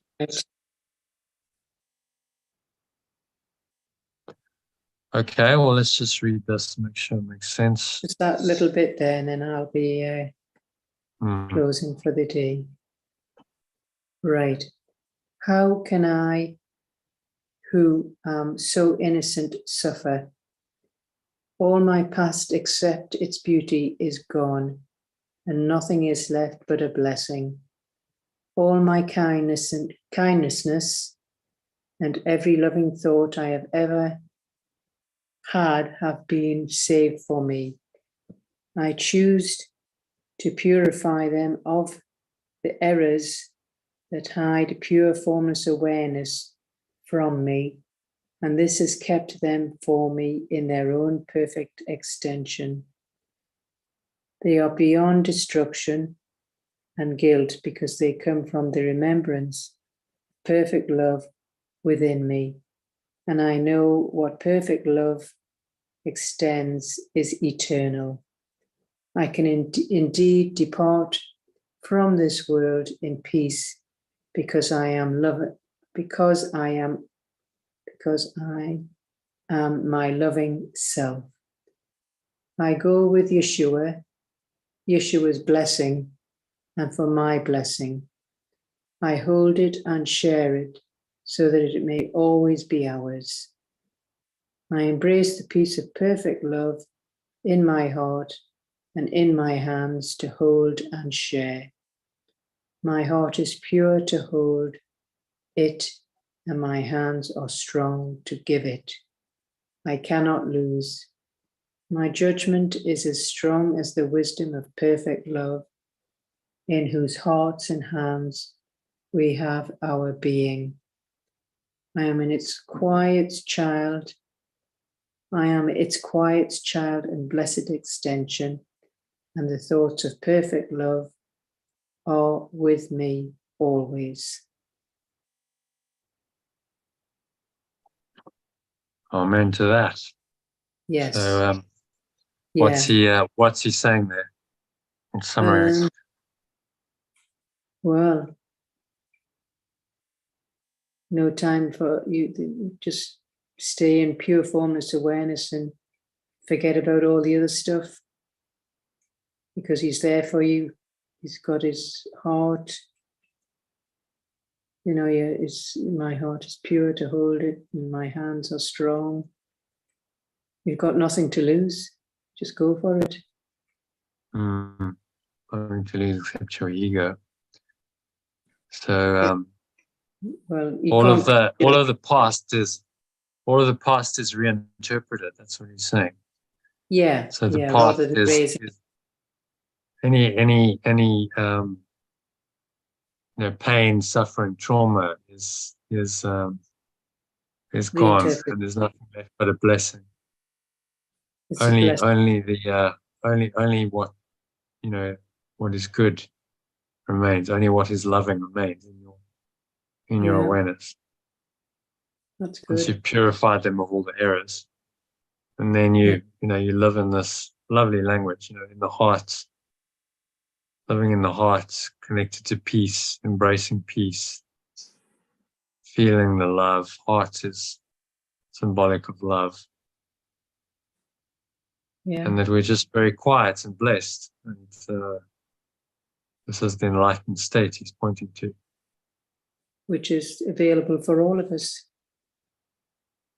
Yeah. No matter The what. only criteria is to train your mind. You're not just going to Yes. achieve it with an undisciplined mind. No, To it's purify the impossible. past.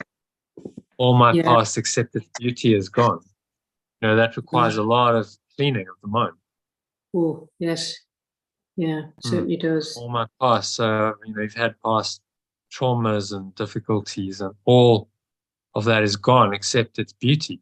Wow. Okay, that's a massive treasure. That's a real one. reinterpretation. Well, We it's all a want that. complete reinterpretation. But that's what he's offering. He's saying you can do this. Wonderful. If you're willing. Well, yeah, we're very willing. Good. Yeah, very good. Very good. And yay. Yay. Yeah. Well, already turned out tonight. yeah. Thank you, Elaine. Appreciate Thank it. you. So, I will do tomorrow. I'll do a meditation. Yeah, please, and then I can listen to it in the morning. That's great. So see you tomorrow, and namaste. Yeah, 12:30 tomorrow. 12:30. Right. Okay. Namaste. Right. Bye. Keep well.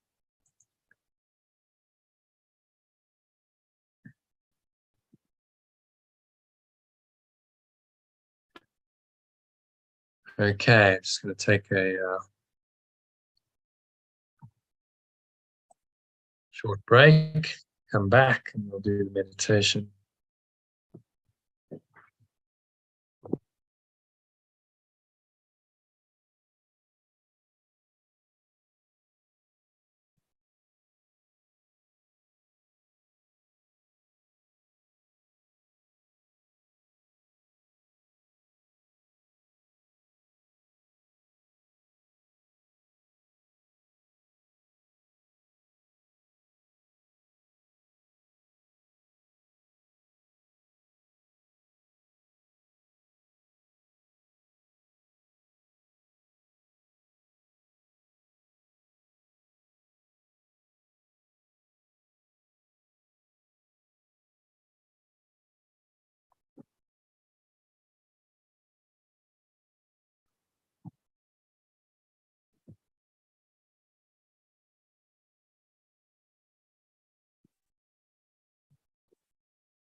Okay.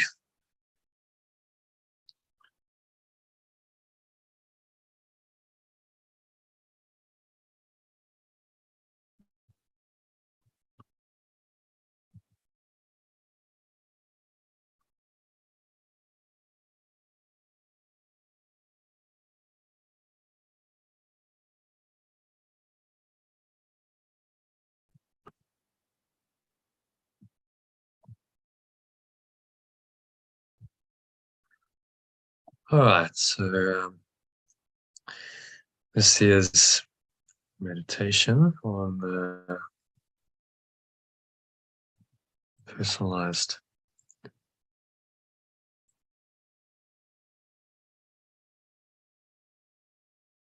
summary of this section 4 of chapter 5. title Teaching and Healing. So just making yourself comfortable, sitting your feet shoulder width apart, back straight. Cup your hands in your lap, close your eyes, and start off by taking a nice deep breath in through the nose. Breathing in, noticing how the stomach rises and the chest rises, and the subtle flow of air in through the nostrils. Clenching the sphincter muscle to lock the energy in, draw the energy up your spine into your heart center. Put one hand in your heart, connecting with your heart space, and draw it all the way up into the crown of your head. Just pausing at the top of the inhale. So it's a maximal inhale breath.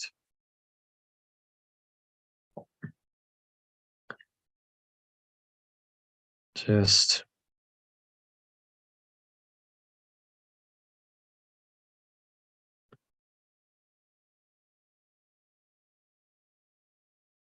pausing, looking for any negative thoughts and emotions that seem to disturb you. And you're going to let them go, release them, blowing them away. The breeze of your breath. Remember, today's lesson is God, all perfect love is in everything I see. So just allow that perfect love to extend through you in everything you see.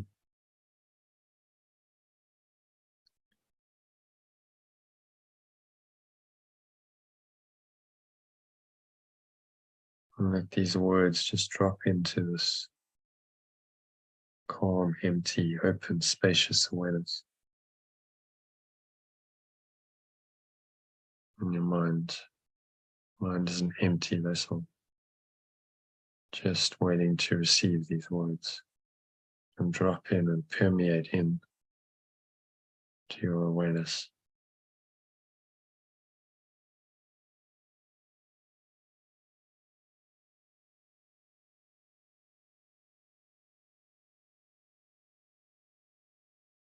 And just keep watching your breath to help you do that. So breathing in and out.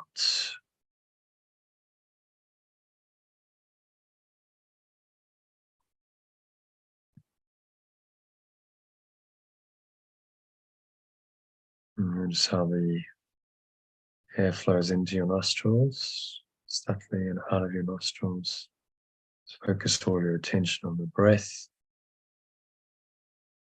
subtle sensations of the breath.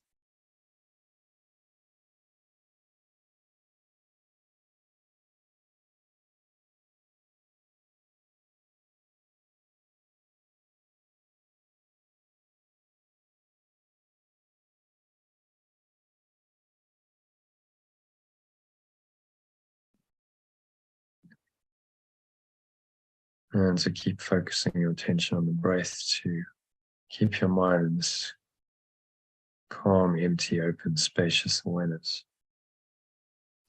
And just feel into these words. So you say them, you're going to say them after me. I'll say them very slowly. You repeat them after me out loud. And just allow yourself to feel into the words.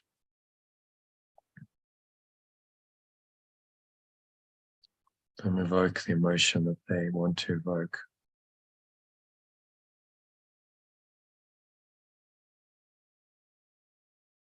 Allow that emotion to wash through you and bring up some painful emotion potentially, but that's then just part of the releasing process. It's all good. So just give yourself over, surrender to the session, to this meditation, knowing that it is for your healing.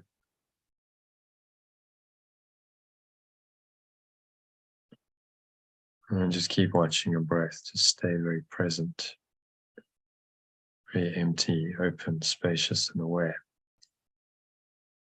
So Say after me now, what fear has hidden is still part of me.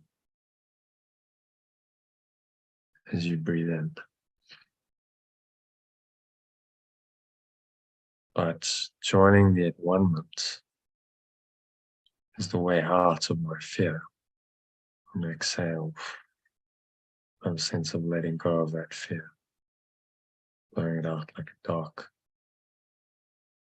grey or black smoke out of your mouth. Breathing in again. Say the remembrance of perfect love will help me reinterpret everything that I perceive as fearful. And teach me that only what is loving is true. Only what is loving is true. Exhale on the truth of that. Blow it all out.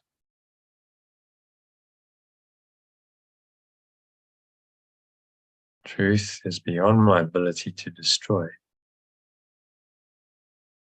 but I am able to accept it entirely. It belongs to me because as an extension of perfect love, I extend it with perfect love.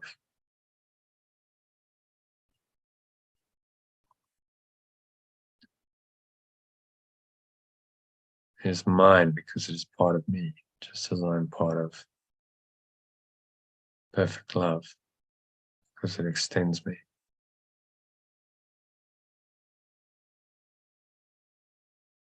I cannot lose anything that is good, because it comes from the remembrance of perfect love, my voice for being.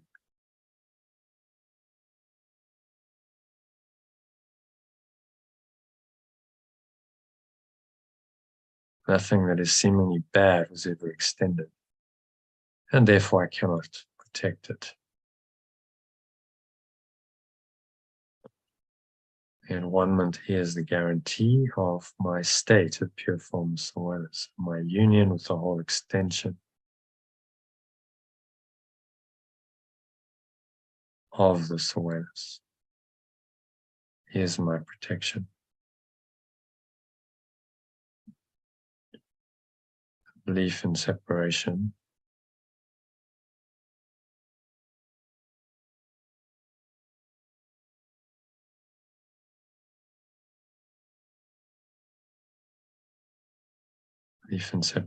cannot prevail against my state of pure formless awareness, because I'm united with this extension.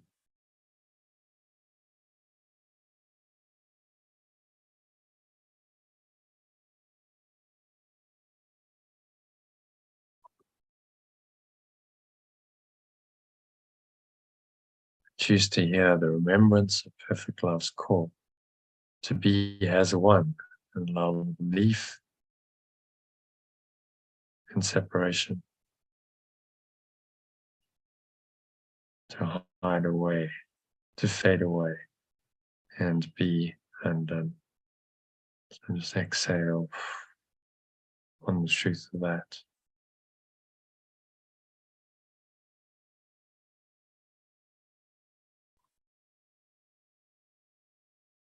Keep watching your breath, nice, deep, slow, rhythmical breaths. Keep your mind nice and open and just feel into these words. So what my belief in separation makes, keeps to itself. And so it is without strength. Its existence is unshared.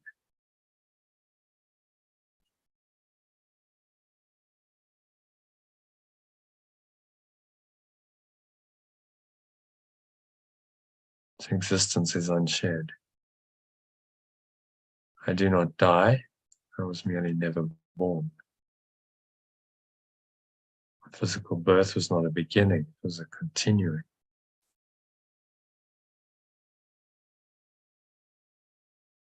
and everything that continues has already been born.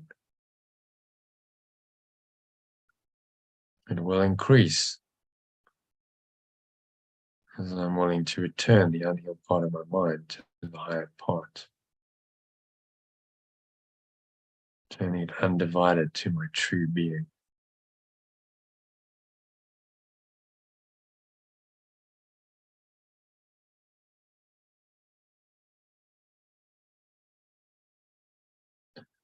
And now I have the foundation.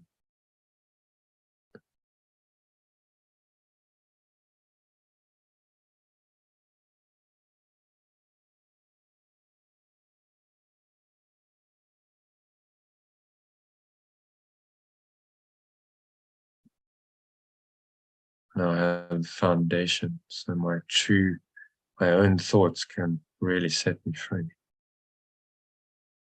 I've carried the burden of unshared ideas that are too weak to increase.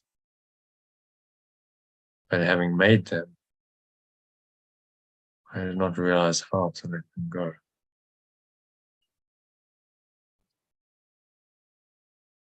I cannot cancel out my past errors alone.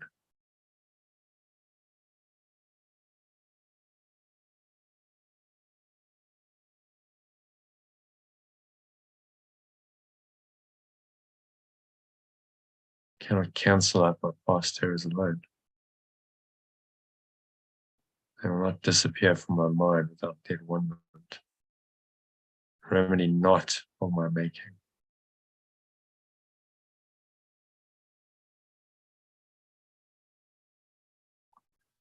I must understand that wonderment is a pure act of sharing.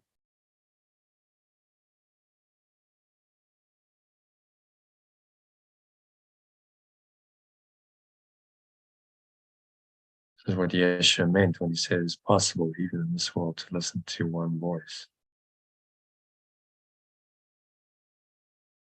If I'm part of perfect love and the extension is one, I cannot be limited to the self my belief in separation has made.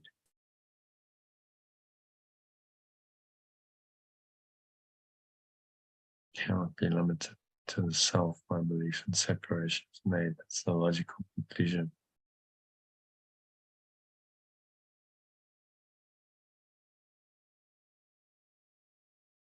Keep watching your breath. Really nice, deep, slow, rhythmical breaths in and out through your nose to keep you in spacious awareness and present, just very sensitive to what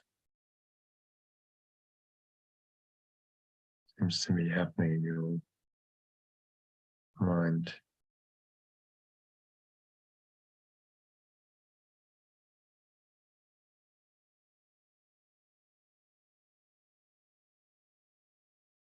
My loving thoughts are part of the extension, belong to every part of it. They are shared because they are loving. Sharing is perfect love's way of extending and also mine.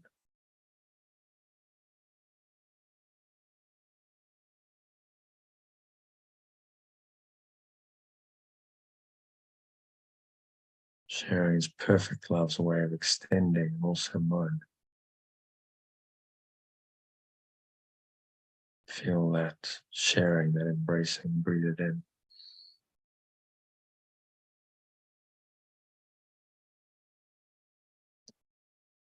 My belief in separation can keep me in exile.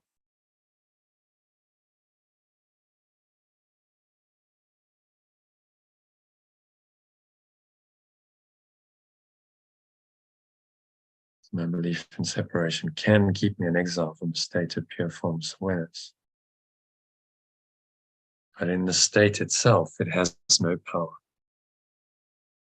When I'm in pure formless awareness.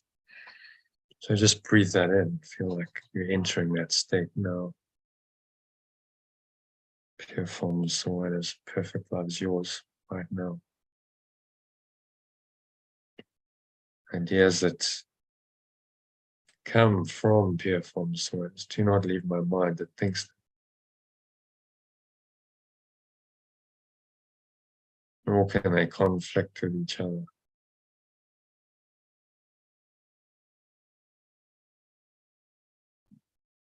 However, my ideas based on the belief in separation can conflict because they occur at different levels and also include opposite thoughts at the same level.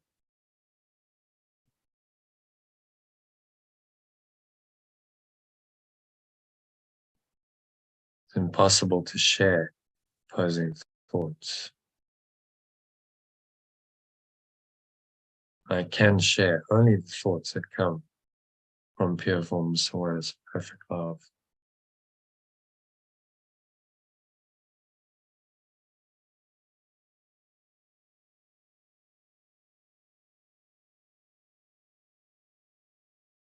And share only the thoughts that come from pure formless awareness, perfect love, and that it maintains for me.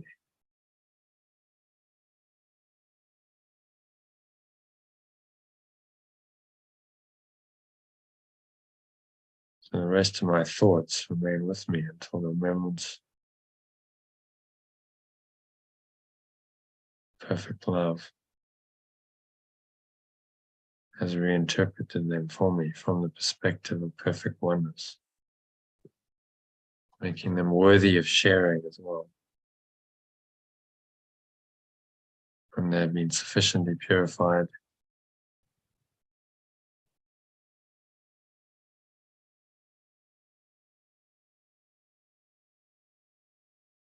so I share from the perspective of perfect oneness.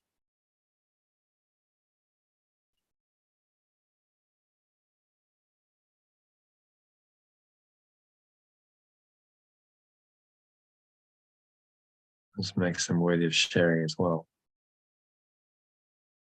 When they've been sufficiently purified, it allows me to give them away.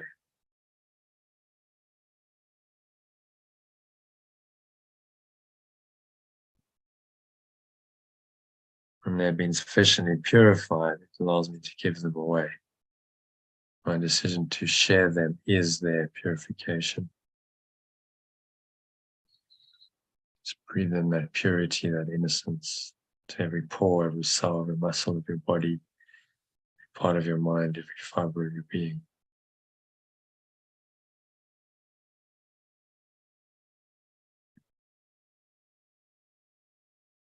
So while I listen to one voice, it applies the decision to share it in order to hear it myself.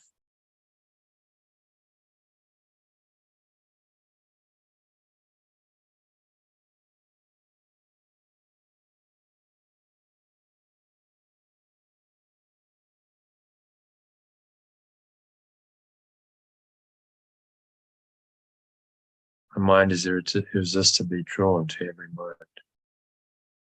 Perfect love extends because perfect love's wholeness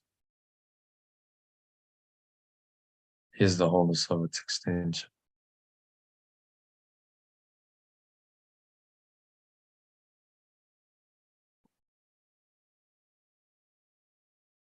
Cannot be hurt. I do not want to show anyone anything except my wholeness.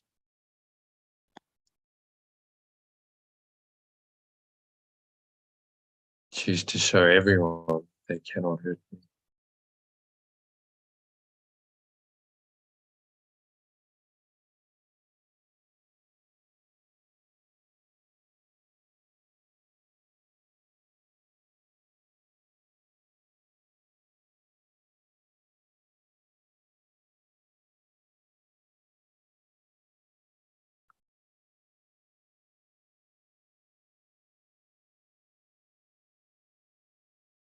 Choose to show everyone they cannot hurt me and hold nothing against them. Because I do not want to hold it against my self, capital self.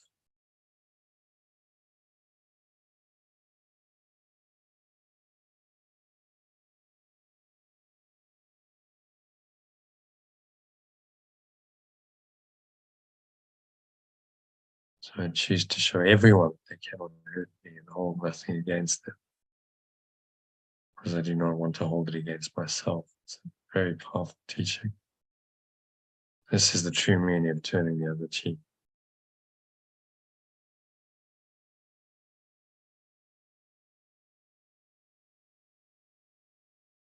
This is the true meaning of turning the other cheek. Let go of the thought system of feeling attacked, wounded, hurt, abandoned, afraid. How do you do that, says Yeshua? He says teaching is done in many ways, but above all by example. So you must teach by example. My teaching should be my healing.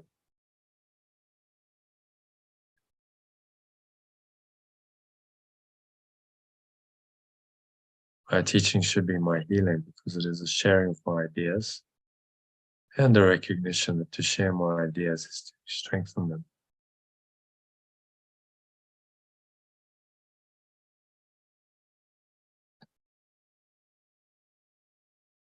And to share my ideas is to strengthen them. We know this in the world. This is how it works.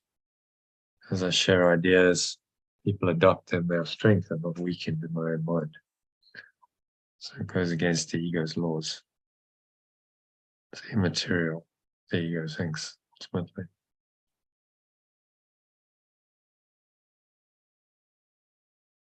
So when I teach what I have learned, I will know that I can depend on it.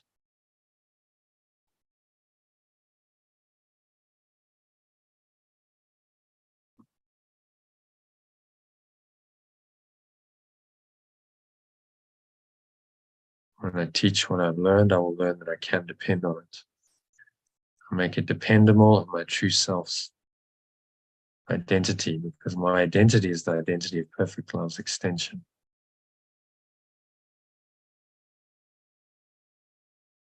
I accept the truth of what Yeshua learned. Freely. And the mind that was in him rejoices as I choose to carry it.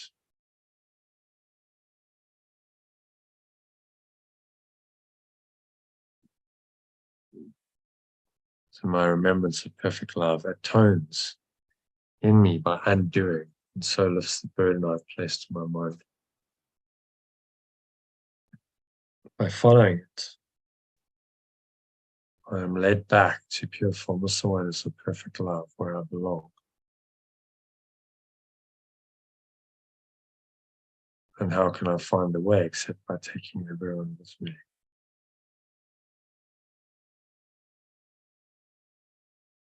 My part in the environment is not complete until I join it and give it away. As I teach, so shall I learn.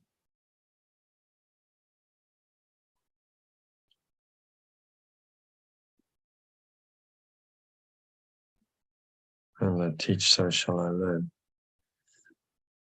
Yeshua will never leave me or abandon me, because to abandon me would be to abandon himself.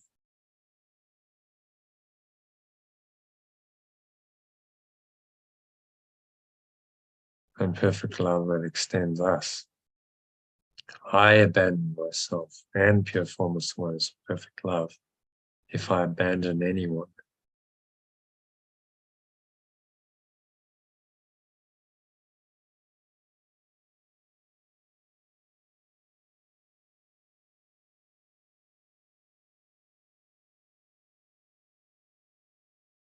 So if I abandon anyone, I abandon myself.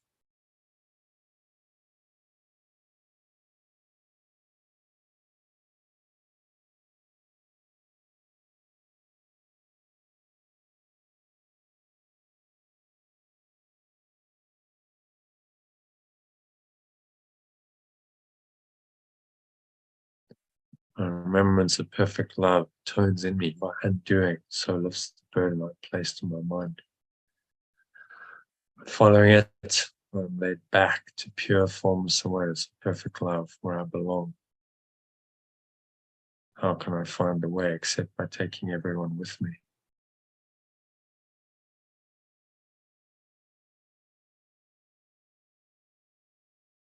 My part in the environment is not complete until I join it and give it away.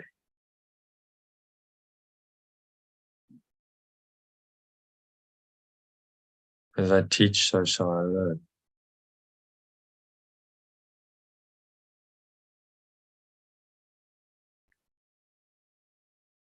Yeshua will never leave me or abandon me, because to abandon me would be to abandon himself.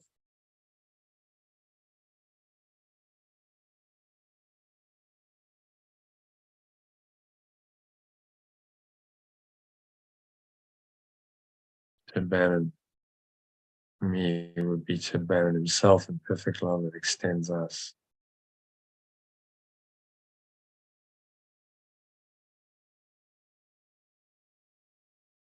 I abandon myself and pure formless awareness of perfect love if I abandon anyone. I must learn to perceive them as they are in truth.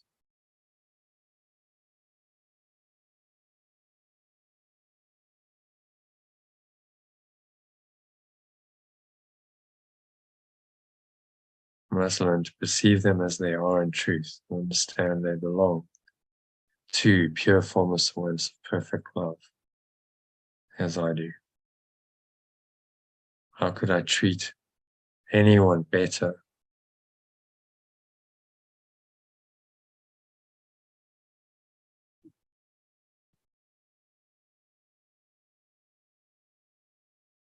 How can I treat anyone better than by giving to perfect love the qualities that are perfect loves? Let's pause on that question and reflect. Keep watching your breath, stay very still, calm, surrendered as we go into the last couple of paragraphs. So that one gives me the power of a healed mind. The power to extend comes from perfect love. Therefore, I choose to let go of my belief in separation.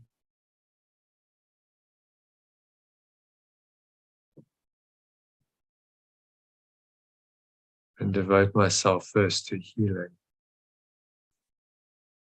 Because having received the idea of healing, I must give it to reinforce and strengthen it. That's how it works. And I give, I receive.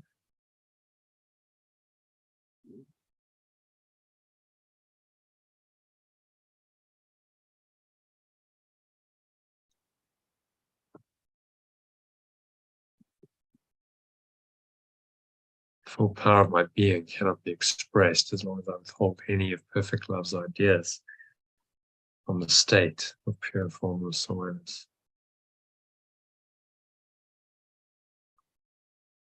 The joined will of the extension is the only source that can extend like the source. Because only the complete can think completely.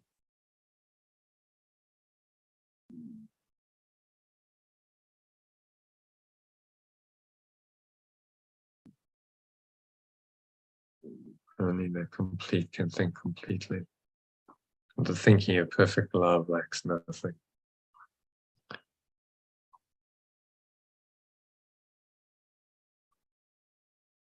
But everything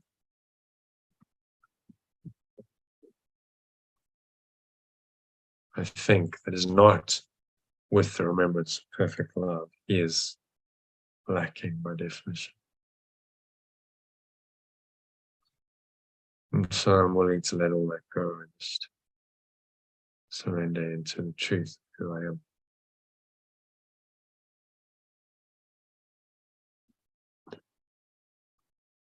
So how can I, who am so innocent, suffer?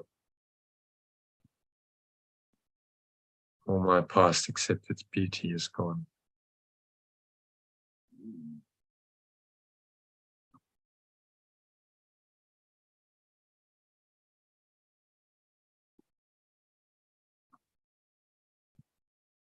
So how can I, who am so innocent, suffer?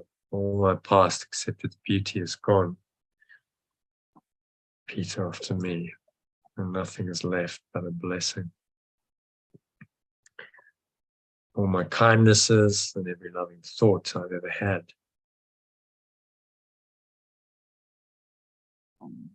have been saved for me.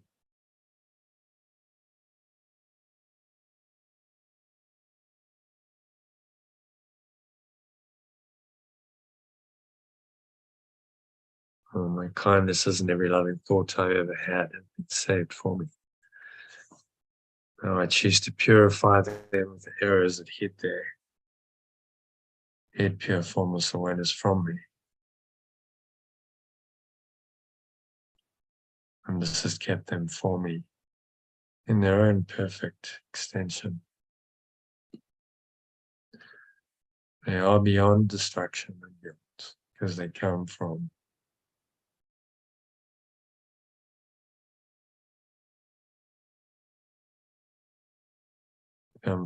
the remembrance of perfect love within me. And I know what perfect love extends is eternal.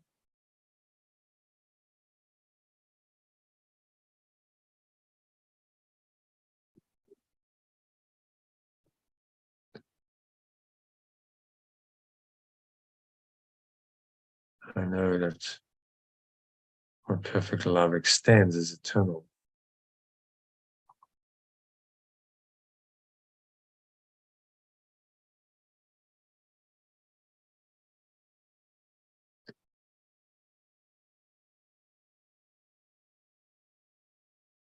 Can indeed depart from this world in peace, because I am my loving self.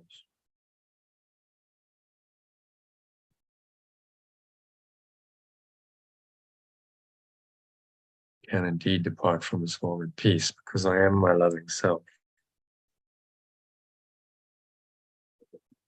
I go with Yeshua's blessing for my blessing.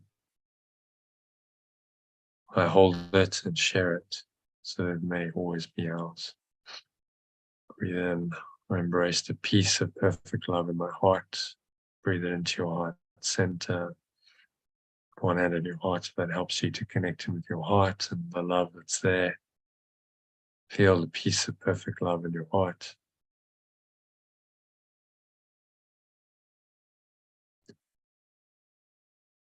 I embrace the peace of perfect love in my heart and in my hands. Breathe it into your heart, your hands, every pore, every cell, every muscle, your body, every part of your mind is in the perfect love. Now you're going to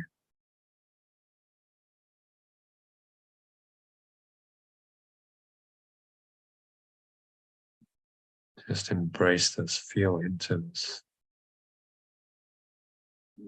purity, the strength, your heart, your hands.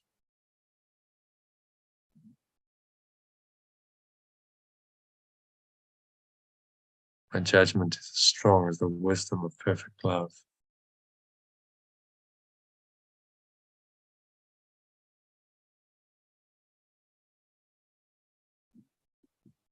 Judgment is as strong as the wisdom of perfect love, in whose heart and hands we have our being. Breathe that into every pore, every cell, every muscle, every fiber of your being.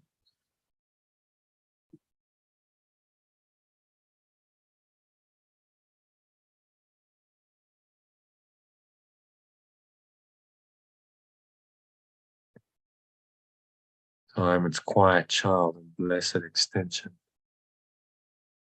And the thoughts of perfect love are with me, always. So breathe those in, thoughts of God, thoughts of perfect love, these are thoughts of kindness and love, and happiness, peace, joy, and so on. So just let those thoughts come in. Still seem to have individual thought.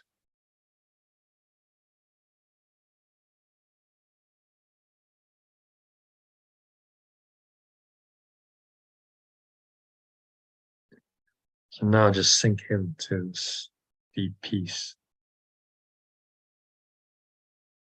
Peace of pure formless awareness, peace of perfect love in your heart. Breathe it in to your heart center, put one hand in your heart. Breathe it into every pore, cell, muscle of your body.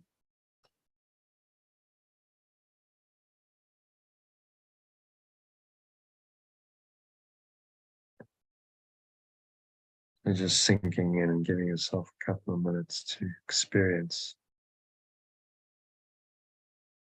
this deep silence, this profound truth that you are extended.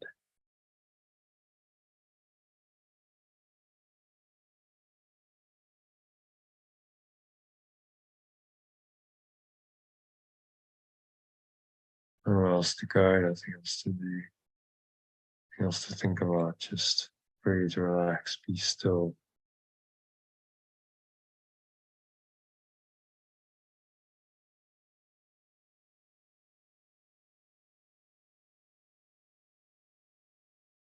And allow love just to come into you, extend in and through you. For a couple of minutes of deep silence, you might want to repeat your essence identity. I am.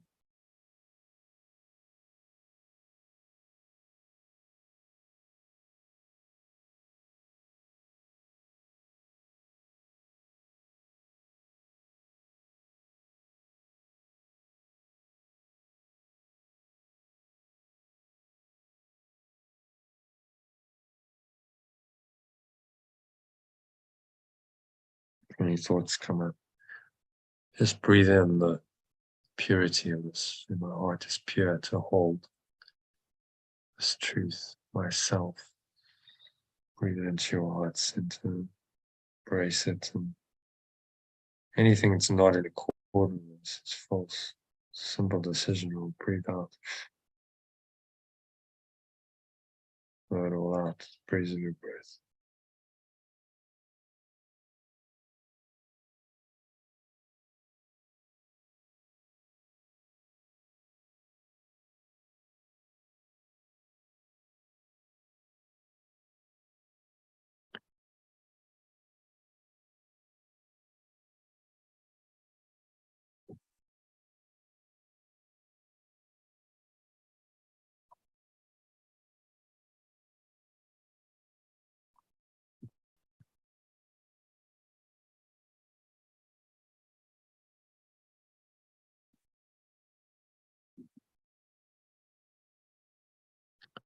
So just gently coming back now from this deep state. It's an awareness of the body and the breath, senses and the world. And on the count of 3, you're going to open your eyes. So 1, just breathing in.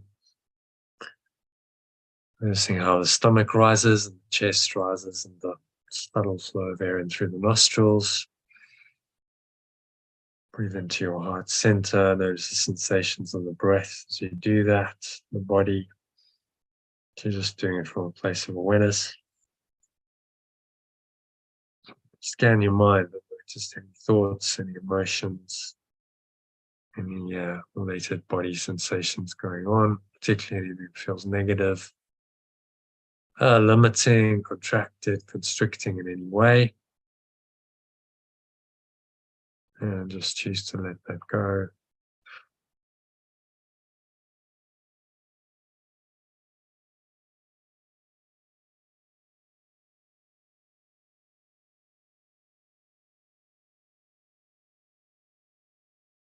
So on the count of 2, just exhale, blow all that stuff away, any dark thoughts, negativity, and willing to release it and allow this other voice, the Holy Spirit, to take charge.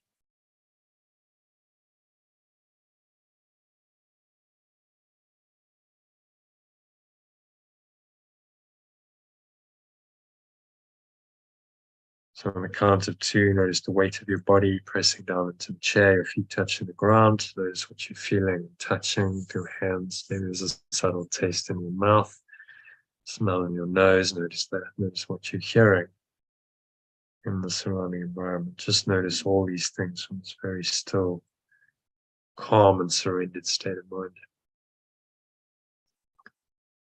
So you're going to carry with you into the rest of your evening.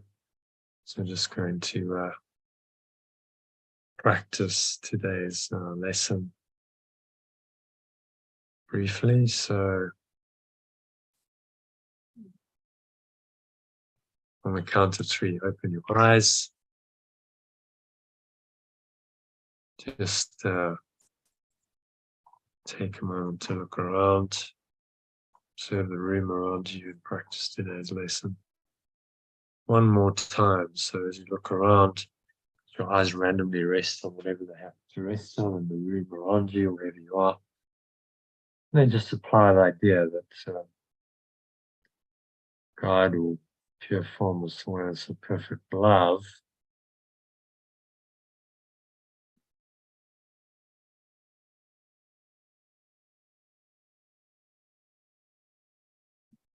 or pure formless awareness of perfect love is in this, whatever it is. Chair, or pure formless awareness of perfect love is in this table, is in this finger, it's in this body, it's in this lamp.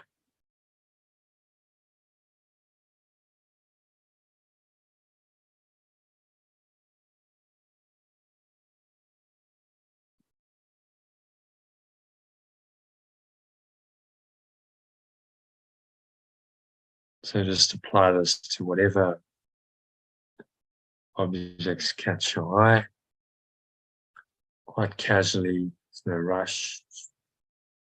Find a sense of higher awareness. It's quite restful to do this.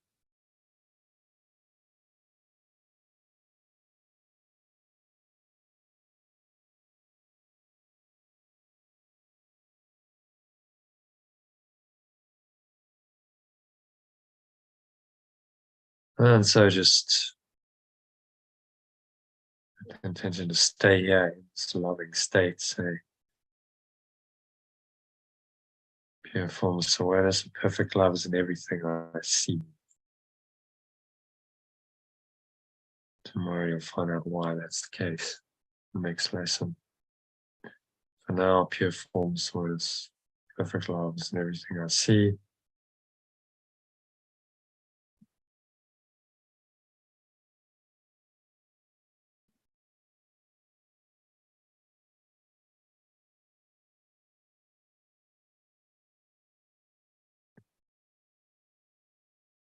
So just anchor yourself into the state of perfect love. Trust that it's going to guide you from this moment on, this day forward. Just need to listen to the guidance. Keep topping yourself up with these meditations and breath breaks to help you stay in flow.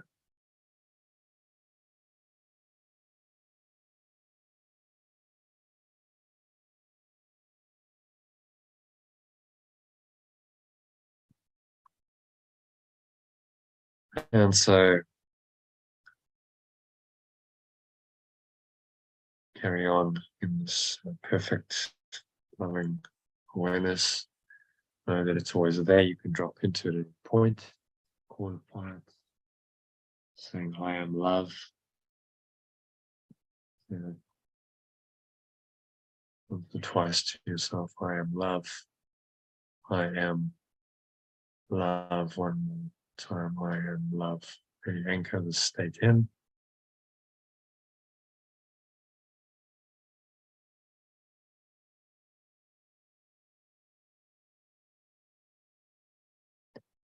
So that brings us to the end of the meditation and tonight's session. So thank you everyone who joined. Thanks to Elaine for staying till the end, and hope you enjoyed this meditation. See you tomorrow for the live sessions. So that's a wrap for today. Namaste. Which means the pure formless one is a perfect love in me, honors and honors that same awareness of perfect love in you.